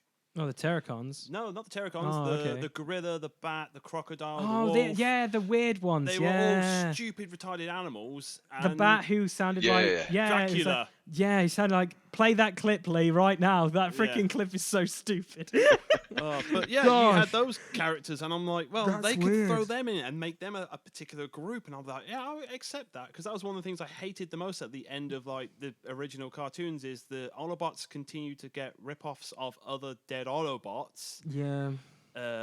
Flipping First Aid and all those dicks. You really don't like those guys. No, I you really like. There's don't a like them. deep hatred there Oh, that I goes really hate them way guys. beyond anything I know. But then you literally like the Decepticons. You had flipping Cyclonus. That's and what I was gonna say. Scourge, That's and what then I you was had, saying. Obviously, Galvatron. Yeah. But then all the Decepticons just turned into animals, and I was like, why are they turning to stupid animals? That's what I want. A part of me thinks they could make an appearance, because we That's don't what I know really if want. Wave 4 will be Siege 2. It could just be another combiner off, and we can finally get Bruticus. Oh, Bruticus, That would be the bro. day. See, my thoughts are I want to go after the movie. I want to go Galvatron, I want to go Cyclonus, and I want to go Scourge and the Swoops. Like, that would be dope. Like, please, that'll be freaking cool, because how the art style is for this, I think it will just fit perfectly with the art style of what they've done with what they look like. I think it would be cool. Maybe a couple more combiners, like we said, Bruticus. I honestly thought Bruticus was going to make the cut, and then we got. Yeah, I'm not gonna hold back my anger, but there was some stuff I'm just like, really? I didn't want that guy. Why do we want a Dreadwing? Don't make me feel bad, but like when you think of combiners from the series, you think Bruticus, Menasor, and Lee, you're a terrible person for getting this. Devastator. There we go. God, They're the ones you think. Yeah, there's those guys. So maybe some combiner love. Like, I even love the Terracons. Like, I love Abominus. I think Abominus, in one episode, Call of the Primitives, he looks badass. He looks awesome in that episode. He does, yep. And then when you see him again, he looks like someone threw him out of, like, a garbage truck. I don't know what happened. But there are some odd episodes in that whole series, guys, where you're just like, man, that art style's really, really cool. And then it's just like, meh. But then... But then, obviously, you could tell they had to farm out the animation to like a cheaper company. You can. It's really, really bad. But then the one thing we've always said is like, so we've got a big box, then a small box, then a big box, then a small box. So we've got Metroplex. Give me frickin' Triptychon, please, Wizards. We want Triptychon. My gut feeling is telling me they mentioned there's going to be more than one Soundwave. Yeah, they said that. I personally think the box for this Wave 3 is going to be Soundwave with the remaining minis. Okay, cool. Yeah, because you've my got a gut fair feeling. few, haven't you? Well, Rumble, Frenzy, Rat-Bat. Buzzsaw. Yeah, I'm missing. So I'm like, Interesting. Yeah, because this opens up a whole new can of worms with this new wave, with all like the target masters and stuff like that. the world is anything, but like I like the obscure crap. Like seriously, Firecons that caught all of us off guard. So you've got like the Pretenders. You can go really weird. You can go Samurai Bludgeon. I just think that guy looks cool. Shattered Glass. Yeah, like, but then again, you go the comic book side. I don't think they'll Wreckers. Obviously, Wreckers. Wreckers for days. We had Brian had his rant. Okay, Brian had his rant about the Wreckers. It's what fine. About the DJD? I could name like 5 more Wreckers right now if you want me to. Go on, just interrupt then. Go, Brian. Which other ones? Iron Fist, Rotor Storm, Pyro. Give me like Sniper Perceptor. Yes! I forgot about Sniper Perceptor. Oh, Guzzle. Goddamn, give me a Guzzle. Holy crap. There we go. And Brian is spent. Sploosh. Sploosh. I think... Give me like 5 minutes, I'll be recharged. Okay, cool. What about the DCG? The DJD. Yeah. God, I would love those guys, but the problem is what they do is not very nice. Yeah, but in the card game, they could be a PG. but then all of us knowing is just like, no. But their artwork is already in the card. It's true. Like I look at some of the one that I would love is Overlord. Oh, everyone wants Overlord. He would be fantastic. Overlord He would be a super rare, and you know it. Oh yeah, but I want him to be the size of like. Uganda. Screw that. I wouldn't want him as a super rare. I would want him as a release promo for Wave 4, kind of like what they did with Omega Supreme, but do that as Overlord. Because that guy is massive. True. That guy, it took everybody to kill him. Like, seriously. Spoilers, kids. Read comic books. But seriously, it took the whole freaking crew to come down on him. So, but the world's their oyster. Honestly, there's so much cool stuff. That was a good question. And I love that they're willing to be so kind of out of left field. Even in Wave 1, like Flame War basically has zero characterization. I didn't even know she was existed a riff until off he of said like she's in an the old comic. Transformers community member that used to start Flame Wars all the time. Deadlock, like we have Drift, but then you get the Decepticon version of Drift. Nobody would have seen that coming. Demolisher, kind of a weird choice too, but it's cool that they're willing to kind of do that deep dive into it. It's true. So I think I have 2 more questions here. So next up is actually from the UK group, which I'm randomly in for whatever reason. Because you came from us, Brian, to be quite frank. It's honest. History and stuff. History. That's fair. Come on, guys. This is from Benjamin William Cody? Not sure how you say it. Sorry, this one kind of is more like content creator focused here. Oh God. Do you think you'll need to adapt as content creators to organized play being a bigger focus and possibly bringing a different crowd to the game? And if so, how do you expect your content to change? Wow. I think Brian should go with that one first. Do you want to go, Brian? Because you already know what you're doing. We can kind of explain where we want to go in the Midlands, which will be kind of exciting for anyone who's listening. So, but you go first. What you guys been doing and stuff like that? Yeah, I mean, to be fair, we kind of also just make it up as we go. But kind of the answer I've thought about for this was, I don't think really the way that we do things will change. Don't get me wrong, like nothing against people who have done games with, aerial bots or with like bugs, but if people want to see high level players playing those decks, like it's out there already. So I think that with Wreck and Roll, like we're just going to continue doing what we've been doing, which is kind of exploring the crazier stuff, doing the more janky type of list, and again, just kind of being a little bit more casual.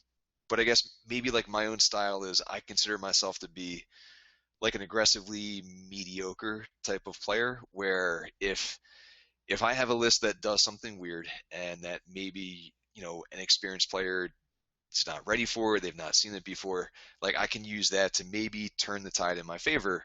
And if I go to say like Origins Game Fair or Gen Con or whatever it might be, that could kind of, give me the upper hand for that. I'm never going to be as good as the players who stick with one deck and kind of keep practicing that. But if I can maybe get that like high risk, high reward system, I'll go for that. But again, like we're just going to keep being casual, keep on trying the crazier things, and I don't know, keep drinking beer and playing games while we do it. Love it. How about you guys? I think for what we want to do is kind of like you guys. We just want to release content that we enjoy, and the whole point on my channel is I do stuff that I want to do. Like when I first started off, I wanted to do this, and this to help out other people, but then I did it originally for me, and then it kind of went stale for like a year, and then I stopped doing uploads because I just found it tedious and I didn't enjoy it anymore. And now there's games out there that I love to do. And so like Transformers is like my childhood. Holy crap, that's now a game. I want to now do that. Like also with the whole Transformers thing for me is like it's kind of a niche thing here in England. It's kind of an interesting thing. There are pockets of areas in England where it is a thing. Like we just had the UK Games Expo last week and there was a meet up there, which I was kind of annoyed I couldn't go. And Rossi was also there, or Wazzy Plays, as you guys would know him. He was also there, but he was doing Keyforge stuff, and I was there playing Game of Thrones stuff, but we weren't there to play Transformers. What's going on? I tell you. But I think the thing is... You guys are fired. I don't know what to say. Yeah, I know. Sorry about that, guys. We're letting down the community. But what we want to do is we want to build a community, I think, is the one thing I want to do is this game's awesome, and it has to start from somewhere, and I want to be one of the guys who just wants to start something and see if it works. Like, if all these other guys are got small pockets in England doing it, why can't we do it? Like, and that's the one thing I want to do with Boards and Swords going forward is we're going to be running 2 tournaments a month. Obviously, our first one's coming up very, very soon on the 16th of June. And then obviously 29th, we've got a beautiful release event, which we're going to be there. And well, money we've spent. Too much money will be spent. And also the fact that you already know what we'll be playing. So you guys might have an advantage over us. I don't care about it. But, like, we just want to build a community where people can just nerd out. Like, just like what we're doing now, Brian. Like, we got in touch with you to just hang out and just talk Transformers. What's stopping people from, like, doing this but playing a card game at the same time? That's what we want to do as a channel. And I think for us, what we want to do as well, we just want to promote other tournaments that are going on as well. But it's kind of a niche thing right now. I think as soon as this wave is out, I think more people will be playing again. Because I think if you have a steady like release valve of things, the game gets played more. So like Magic has blocks that always come out, and other card games have blocks that come out, and they constantly have stuff supporting them. And I think that's how this is kind of gone. It had a release, and I still personally think Wave 1 was a great game, but there was no baddies. We want to play bad guys. That was kind of the thing that held us back. Wave 2 addressed that and added bigger robots. So, oh my God, we want to play bigger robots. So that was perfect. Yep, absolutely. And this one is basically, it basically cements like 1 and 2 really well because it addresses everything we want fixed with the game with certain battle cards. And also we wanted to see cool stuff and awesome weird characters. And with us, we want to not just do tournaments and hang out and do stuff like that. We want to promote other stores that are doing tournaments that people can go to so they don't have to travel so far. But England's a small island. It's pretty dope. Like for us, from where we're based, it takes an hour for us to get to Derby, but we have a whole hour of just having a laugh, like just chatting shit and always having a blast and then just going there and playing games. And that's fine with us. And we want that to happen. We want to have a group of guys who can come every 2 weeks to just play. And just like you say, Brian, like 1 week you had 10, another week you might have 20. That's what we want to try and encourage. And we want to just start something and see if it can evolve from that. And what we want to do as well is when you come to the event, I know for us, we've already got a prize support system. We've got trophies already sorted. We've got incentives for people to come. And we just want like to build a community for people to just be a part of something. Because like we stated earlier in the show as well, like sometimes when you meet new groups and stuff, they're not really welcoming. And that's what we want to do, the complete opposite. We want to be welcoming. We want to support the nerds with their plastic card crack, you know? Like, you don't know the pains, Brian, yet of how many people want to get freaking top loaders for card gaming over here. It's ridiculous. Like, all I see on the trade groups is just Jesus. like, has anyone got any top loaders I could have? And I'm just like, I have one, and I'm not getting rid of it. It's like crack right now. You know. So I have a scheme that might work for that. Okay. So cool. I know the biggest limitation to get them from the U.S. to you guys is shipping is insane. Yep. However, if Steal them. Yes. Our own smuggling Yes, organization. exactly. We'll We smuggle should call it. it the Millennium problem Falcon. solved. Yeah, exactly. If we ship them in like a larger shipping envelope and you have to take them out of the package and you basically just have to kind of like line them up side by side, they can be shipped at the cheaper kind of like envelope price, which isn't bad, as opposed to the box price, which is batshit crazy. I'll link up with you guys after the interview. I'll see if I can maybe do kind of like a test run to see how much it would actually be. Awesome. But that Oh, that'd we've be- got a dealer from Okay, America. so guys, you're hearing this. Brian's helping us out, no one else. Okay, you've heard it first here. So Brian's helping out his first 2 British citizens over here, just us 2. If it works, we have a pyramid scheme. If you want to join us, it'll be fantastic. It'll be called Bleeped Wreck. It will be fantastic. It'll be great. No, okay. No, it'd be that would be awesome because like for DME, it's kind of an interesting thing because like we have the oversized protectors over here, but it's so funny when something so niche becomes such like such a weird thing. Like we're all like, that's the one thing D wanted from the Games Expo from me was just like, if you send any top loaders, can you get them for me? That'd be the best thing ever created. That's all he wanted. That's all I wanted. He didn't want new board games or anything. He Nope. just wanted plastic card holders Yeah. to hold your cards in. That's pretty much it. Because my Springer is shiny and I want to protect him. It's true. Good old Springer. You gotta Yeah, love good it. old Springer. But to build off what you were just saying, Lee, I think kind of like the key to growing that community is you have to make it. It's almost about it's about the hanging out together and kind of enjoying that 5 hours, like just chilling with a bunch of people, as opposed to the game. Like the game should be there as the bonus. I think in situations where the key drive is just the game, I think the game eventually, like the local community for that game eventually falls apart. So we're really lucky where I live right now, where we have those 10 guys where like we like hanging out with each other. Frenchie, Joe, and I, we knew each other before Transformers came out, but this other group of maybe 8 guys who are those mainstays, we didn't know them, they didn't know us, they didn't know each other, but like every Wednesday we get together and we hang out and we play Transformers for 3 or 4 hours, and then like tonight later on, like we're gonna get together and maybe play test some new ideas. But that's the key, is that it's hanging out together and having fun, as opposed to like kicking each other's ass with Transformers cards. Yeah, and I think that's the one thing we want, like to try and avoid, is we want it not to just be like what we said on our video was, we didn't want it just to be you turn up and play games. We want to have it sort of themed. Like you might even turn up to an event and go like, okay, what are we playing today? And we'd be like, okay, have you built your deck? Cool. We're going to give you random characters out of a hat. You draw, and this is who you're taking. That's it. And we've got like crazy fun ideas we want to try, and just different ways of people to try and just build something and do new things. Because like we say, we've got pockets of this in England, which is great. And it is traveling distance, which sometimes hurts people. But what we've done is we've wanted to like partner with Boards and Swords and just say, we want to be a hub. Because in the middle of England is the Midlands where we are. And it's easier to get to us somehow than it is to get to like Plymouth or other places where they do have great Transformers communities, don't get me wrong. But it's just like, it's kind of funny speaking to an American, because a long drive for you is like 8 or 10 hours. A long drive for us is like 3 or 4 hours.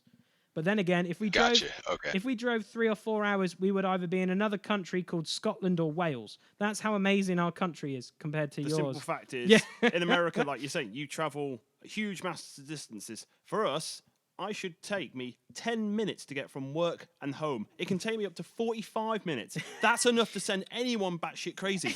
Because all we get is stuck in traffic, roadworks, or just Mongols on the roads. And that's the downside. That's why we moan so much. We live on a tiny island that shouldn't take long to get from A to B. Just going quickly back to the question, I think what we want to do as well, we want to promote not just the tournaments we do. Like I've said, we want to promote other tournaments, but we want to release videos of just like, this is what we did. Look, there was 8 of us, or however big it is.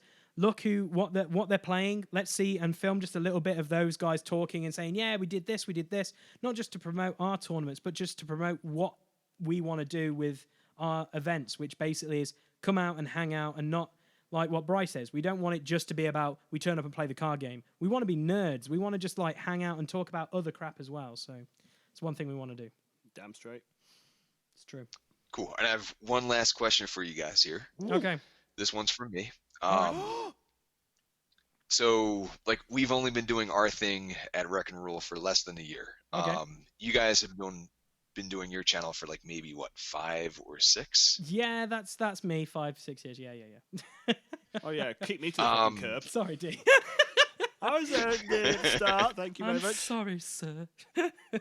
No, sorry, bro. So, no, all good, man. Like, we're in this kind of, I don't know, golden age right now where a lot of people kind of want to make a channel or, like, make a website.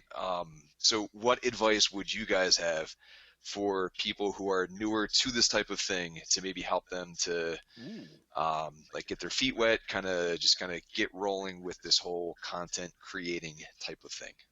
I have 3 points. It's a 3-point system. Ooh. So, number 1, be unique. Number 2, don't listen to anybody else. And number 3, be you. So the first one is be unique. So obviously there's so many millions of people in the world that might have the same idea as you, and you might feel like, oh, you know, I could do this, I could do that. Well, this other channel's doing this, you're doing that. But then again, you're not that person. You have a unique voice. You might have a unique thing that might, you know, attract other people to come to you. So our channel, we do everything. That's why we go like, we do miniature, board, and video game related content. We're constantly changing what we want to do. Like at the moment, it seems to be heavily towards card games and video games. So you never know. In a month, we might rebrand ourselves as something completely different, but still keeping the Bleeped Up Productions thing. And the one thing I say is unique is come up with something that defines you as a person. Like I came up with Bleeped Up Productions because, pardon my French here, I used to fuck up a lot periodly in life and also in just general stuff as well. So that's where Bleeped Up came from. Like I've done stupid stuff as a teenager and as an adult, and that's where like the origin of that name come from. So that's where that unique thing comes from. Number 2, don't listen to everybody, because you're gonna obviously put yourself out there on the internet. That's a very vulnerable and scary place. Full of the weird. It's full of the craziest people ever. Because Pure hatred. if you break down the internet, what do we use the internet for? Porn. Porn, downloading stuff illegally, and music and loads of other fun stuff, and bitch about things that no one else likes. It's just there for people to be angry on. Just 3 things in general. So when you put out your stuff, don't let people begrudgingly hate you. Just ask for advice, like what we did with our first video. Look at our first ever Transformers TCG. Dear God. We were playing the game wrong. We were playing the game wrong, ladies and gentlemen. So then, selfless plug here, Brian from Wreck and Rule made a video about it with Joe and Frenchie. So we watched it, Yes, and I we did. learned how to play the game.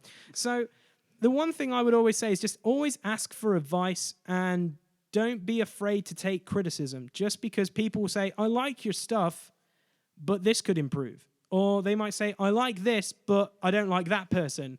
And then you're just kind of like, I'll take half of that comment, but that person's staying. Then you get the other half who are like, I hate you, you should burn in hell and die. Exactly. Ignore those dickheads. Ignore most. If someone tells you that, like, they hate you, then they probably secretly do, like, hate you. But then at the same time, how I do that is like, thanks for the view and the download. You're giving me money. Thank you.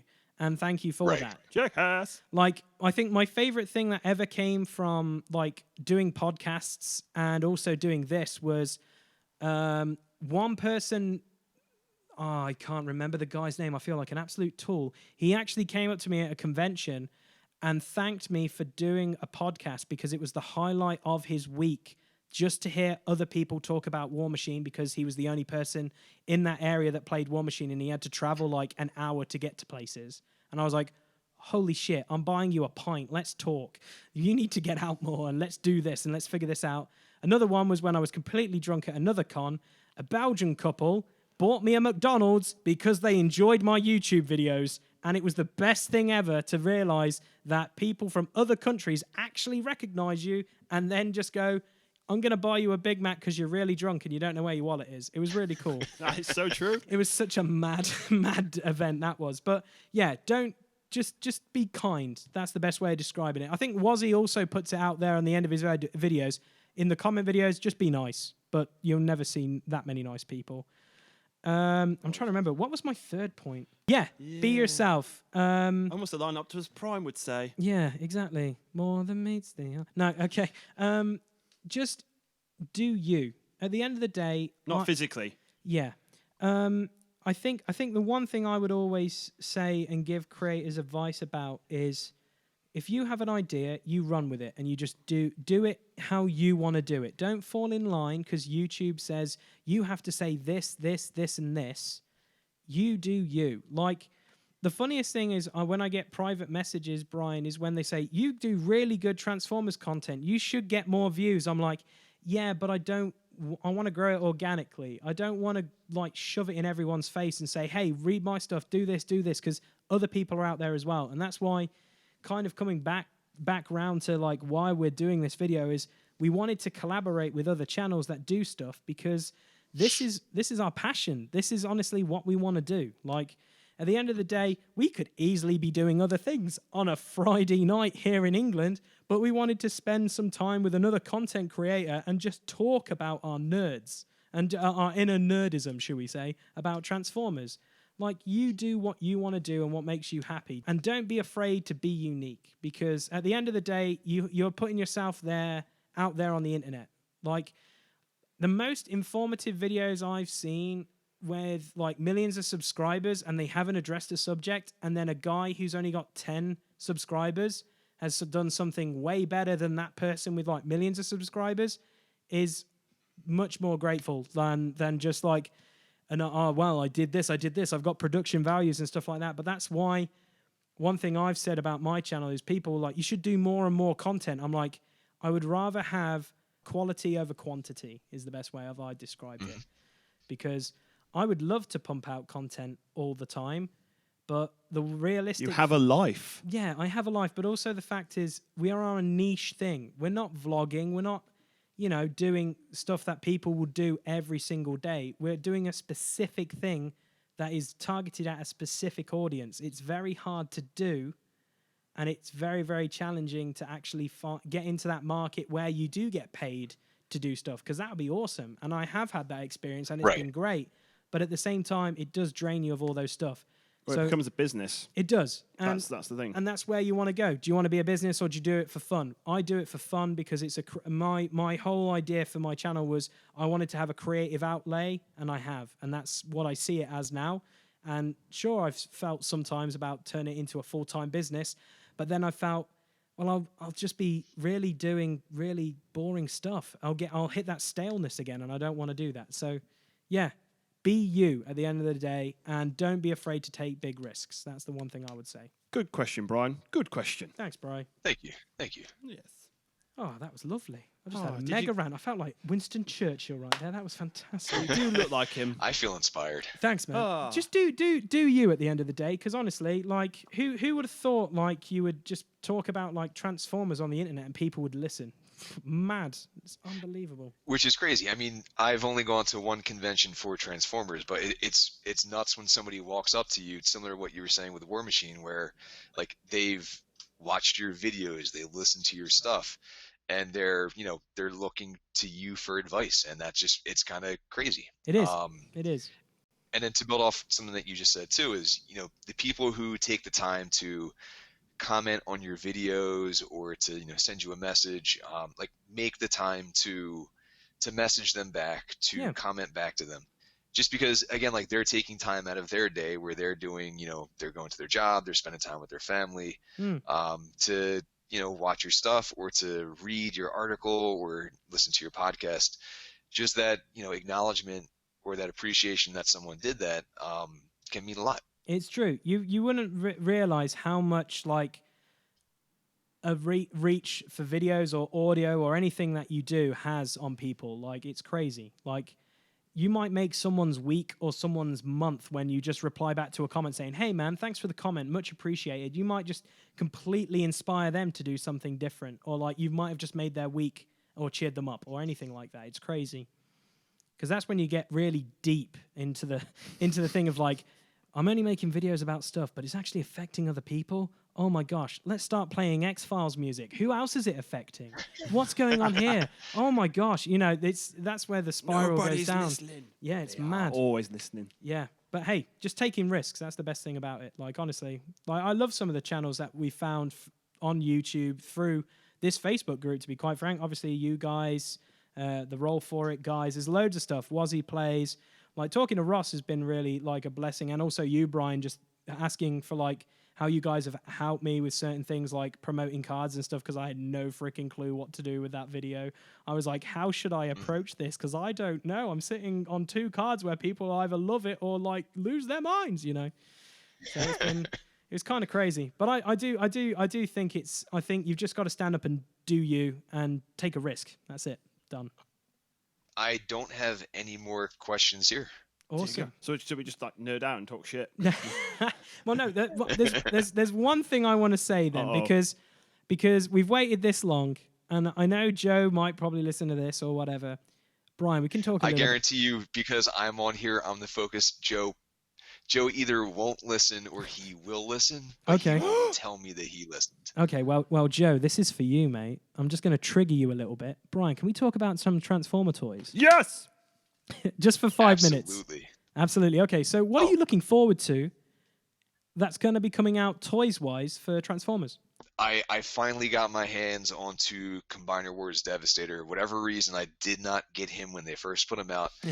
I'll be honest, I always thought that he was the most boring of the combiners. Like, I love Abominus, I love Piranacon because they're weird. Cool.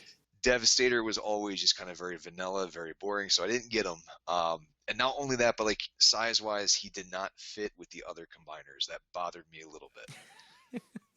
But I bit the bullet. I bought Devastator. The new Omega Supreme looks insane. Yeah, yes. dude. And to have the 2 of them like on display facing off against each other, I am pumped up for that. It's true. I have to admit, that's the one thing I'm looking forward to is the Omega Supreme, but also the Jetfire. I think the Jetfire is legit. Like, Has he got like his original head or the actual cartoon head? Yeah, it's got both heads, I think. Oh, right? sweet. Like a helmet thing you can put on his like normal cartoon face, yeah. Yeah, it's mad. I was looking at it because my friend Dave is huge into the toys, more than me, because like I've gone the whole like literature route of comics and visual, but like he was like, dude, you need to just look at this, and I have to admit, like some of the masterpiece sets, is that right? The master. Are they called the masterpiece sets, or what are they? The high Masterpiece, yeah, like the ones that are super accurate to the cartoon and Yeah. expensive, yeah. Yeah, Yep. I really want a Sunstreaker, not just because there's that wheelchair kid in it. It's just Sunstreaker's legit. Meals on wheels. It's so good. Like those ones. There's a really nice Wheeljack one as well that I saw, Yes. and I was like, that is legit. That is really, really nice. To go back to Jetfire for 1 second, what sold me on him was he's got like little handles that flip out in jet mode, where you can have like the deluxe size figures like holding on Shit. like beneath him, like shooting down at other shit. Like, Oh oh my my God, I'm so on board for that. Oh my gosh. You know someone's going to make a hilarious diorama of like every one of their other ones shooting. Oh, man. Oh, it's just good because I always feel like when I watch some of your videos, you just want to nerd out about toys, and Joe just kind of constricts you a little bit. But then Joe spends so much money on these toys. Guys, it's a conspiracy theory. I think Joe just doesn't want Brian to steal his He's thunder. a collector. Yeah. He collects the shinies and keeps them in a nice vault. Maybe he's the villain from Toy Story 2. Maybe we found Joe's animated counterpart. What, the chicken guy? Yeah, the chicken guy. I'm so calling him the chicken guy from now on. Owl's I'm Toy so Barn. calling him that. Yeah.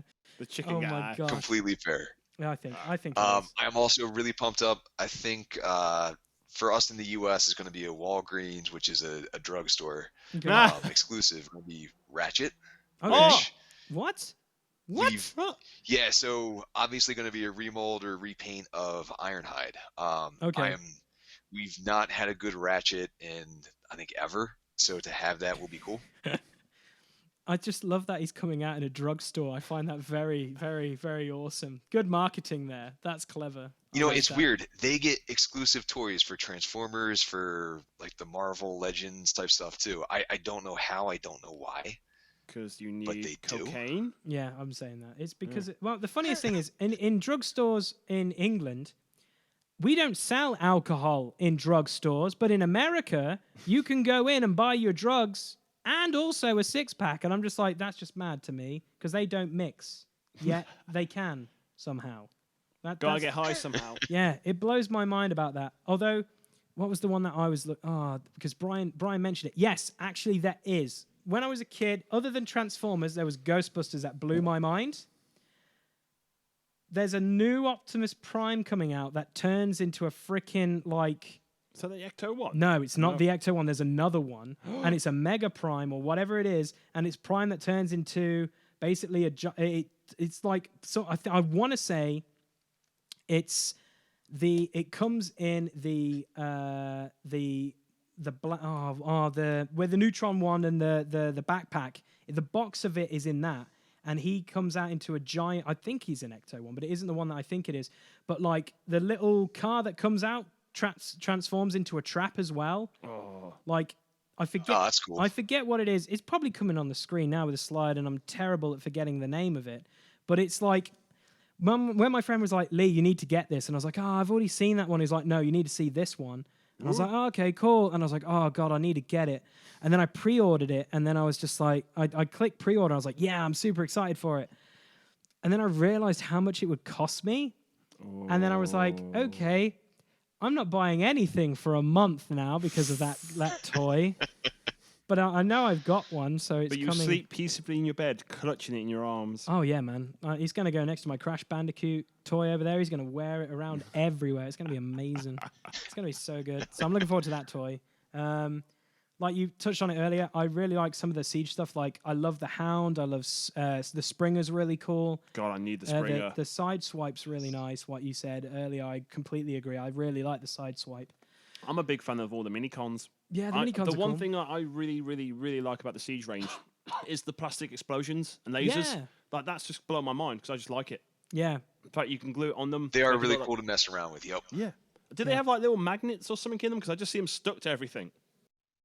They kind of like they plug into the figure themselves. So I'm looking at Sideswipe right now, and he has little, I don't know the size, but maybe like 5mm ports like all over his body, like forearm, shoulder, thighs. Just, you can put the little laser blast and stuff anywhere, or you take apart Cog and have him be armor, like same way.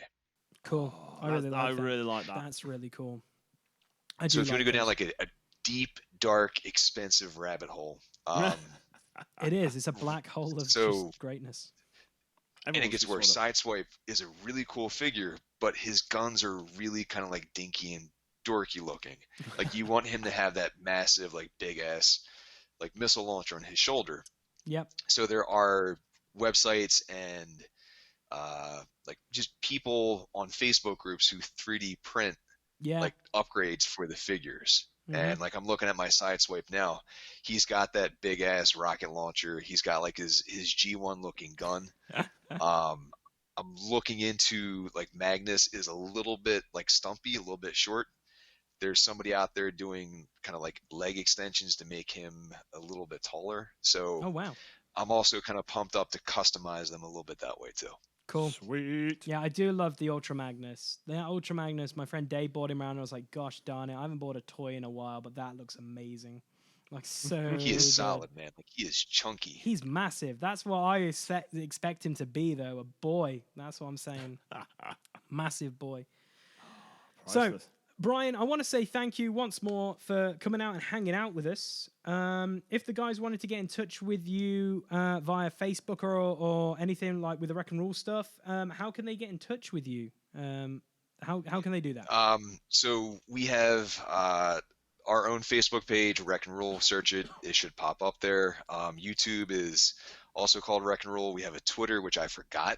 I've been trying to use it a little bit since I've remembered that we had one. The biggest thing I might say, and Lee, you kind of found this out, is if you message us on the Facebook page, like I'll see it right away when we get that notification, but it won't pop up in my personal messages. So I'm always doing like 100 different things. I might forget it's there.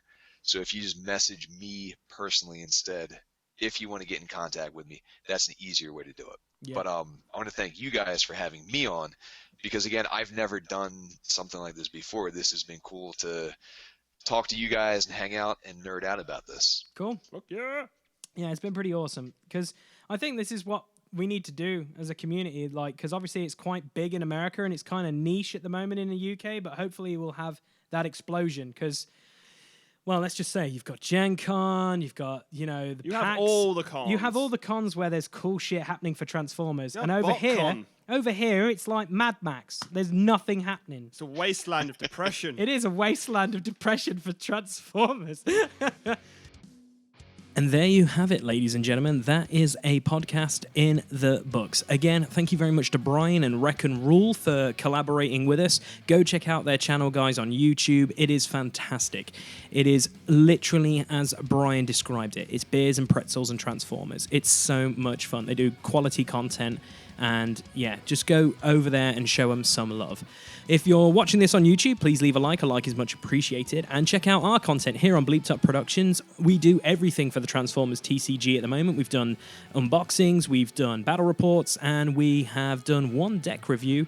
And we plan to do more stuff like this. So this is just a podcast format. So if you like it, please leave a like and comment below and tell us if you want us to do more. And if you want to be a part of One Shall Stand, One Shall Fall, please get in touch. And if you're a content creator as well, get in touch with us. We would love to do a collaboration video like this. If you're listening to this on iTunes or on Podbean, please leave a like, and thanks for the download as always. And until the next episode, guys, take care, have a good one, and remember, one shall stand and one shall fall will return in the not too distant future.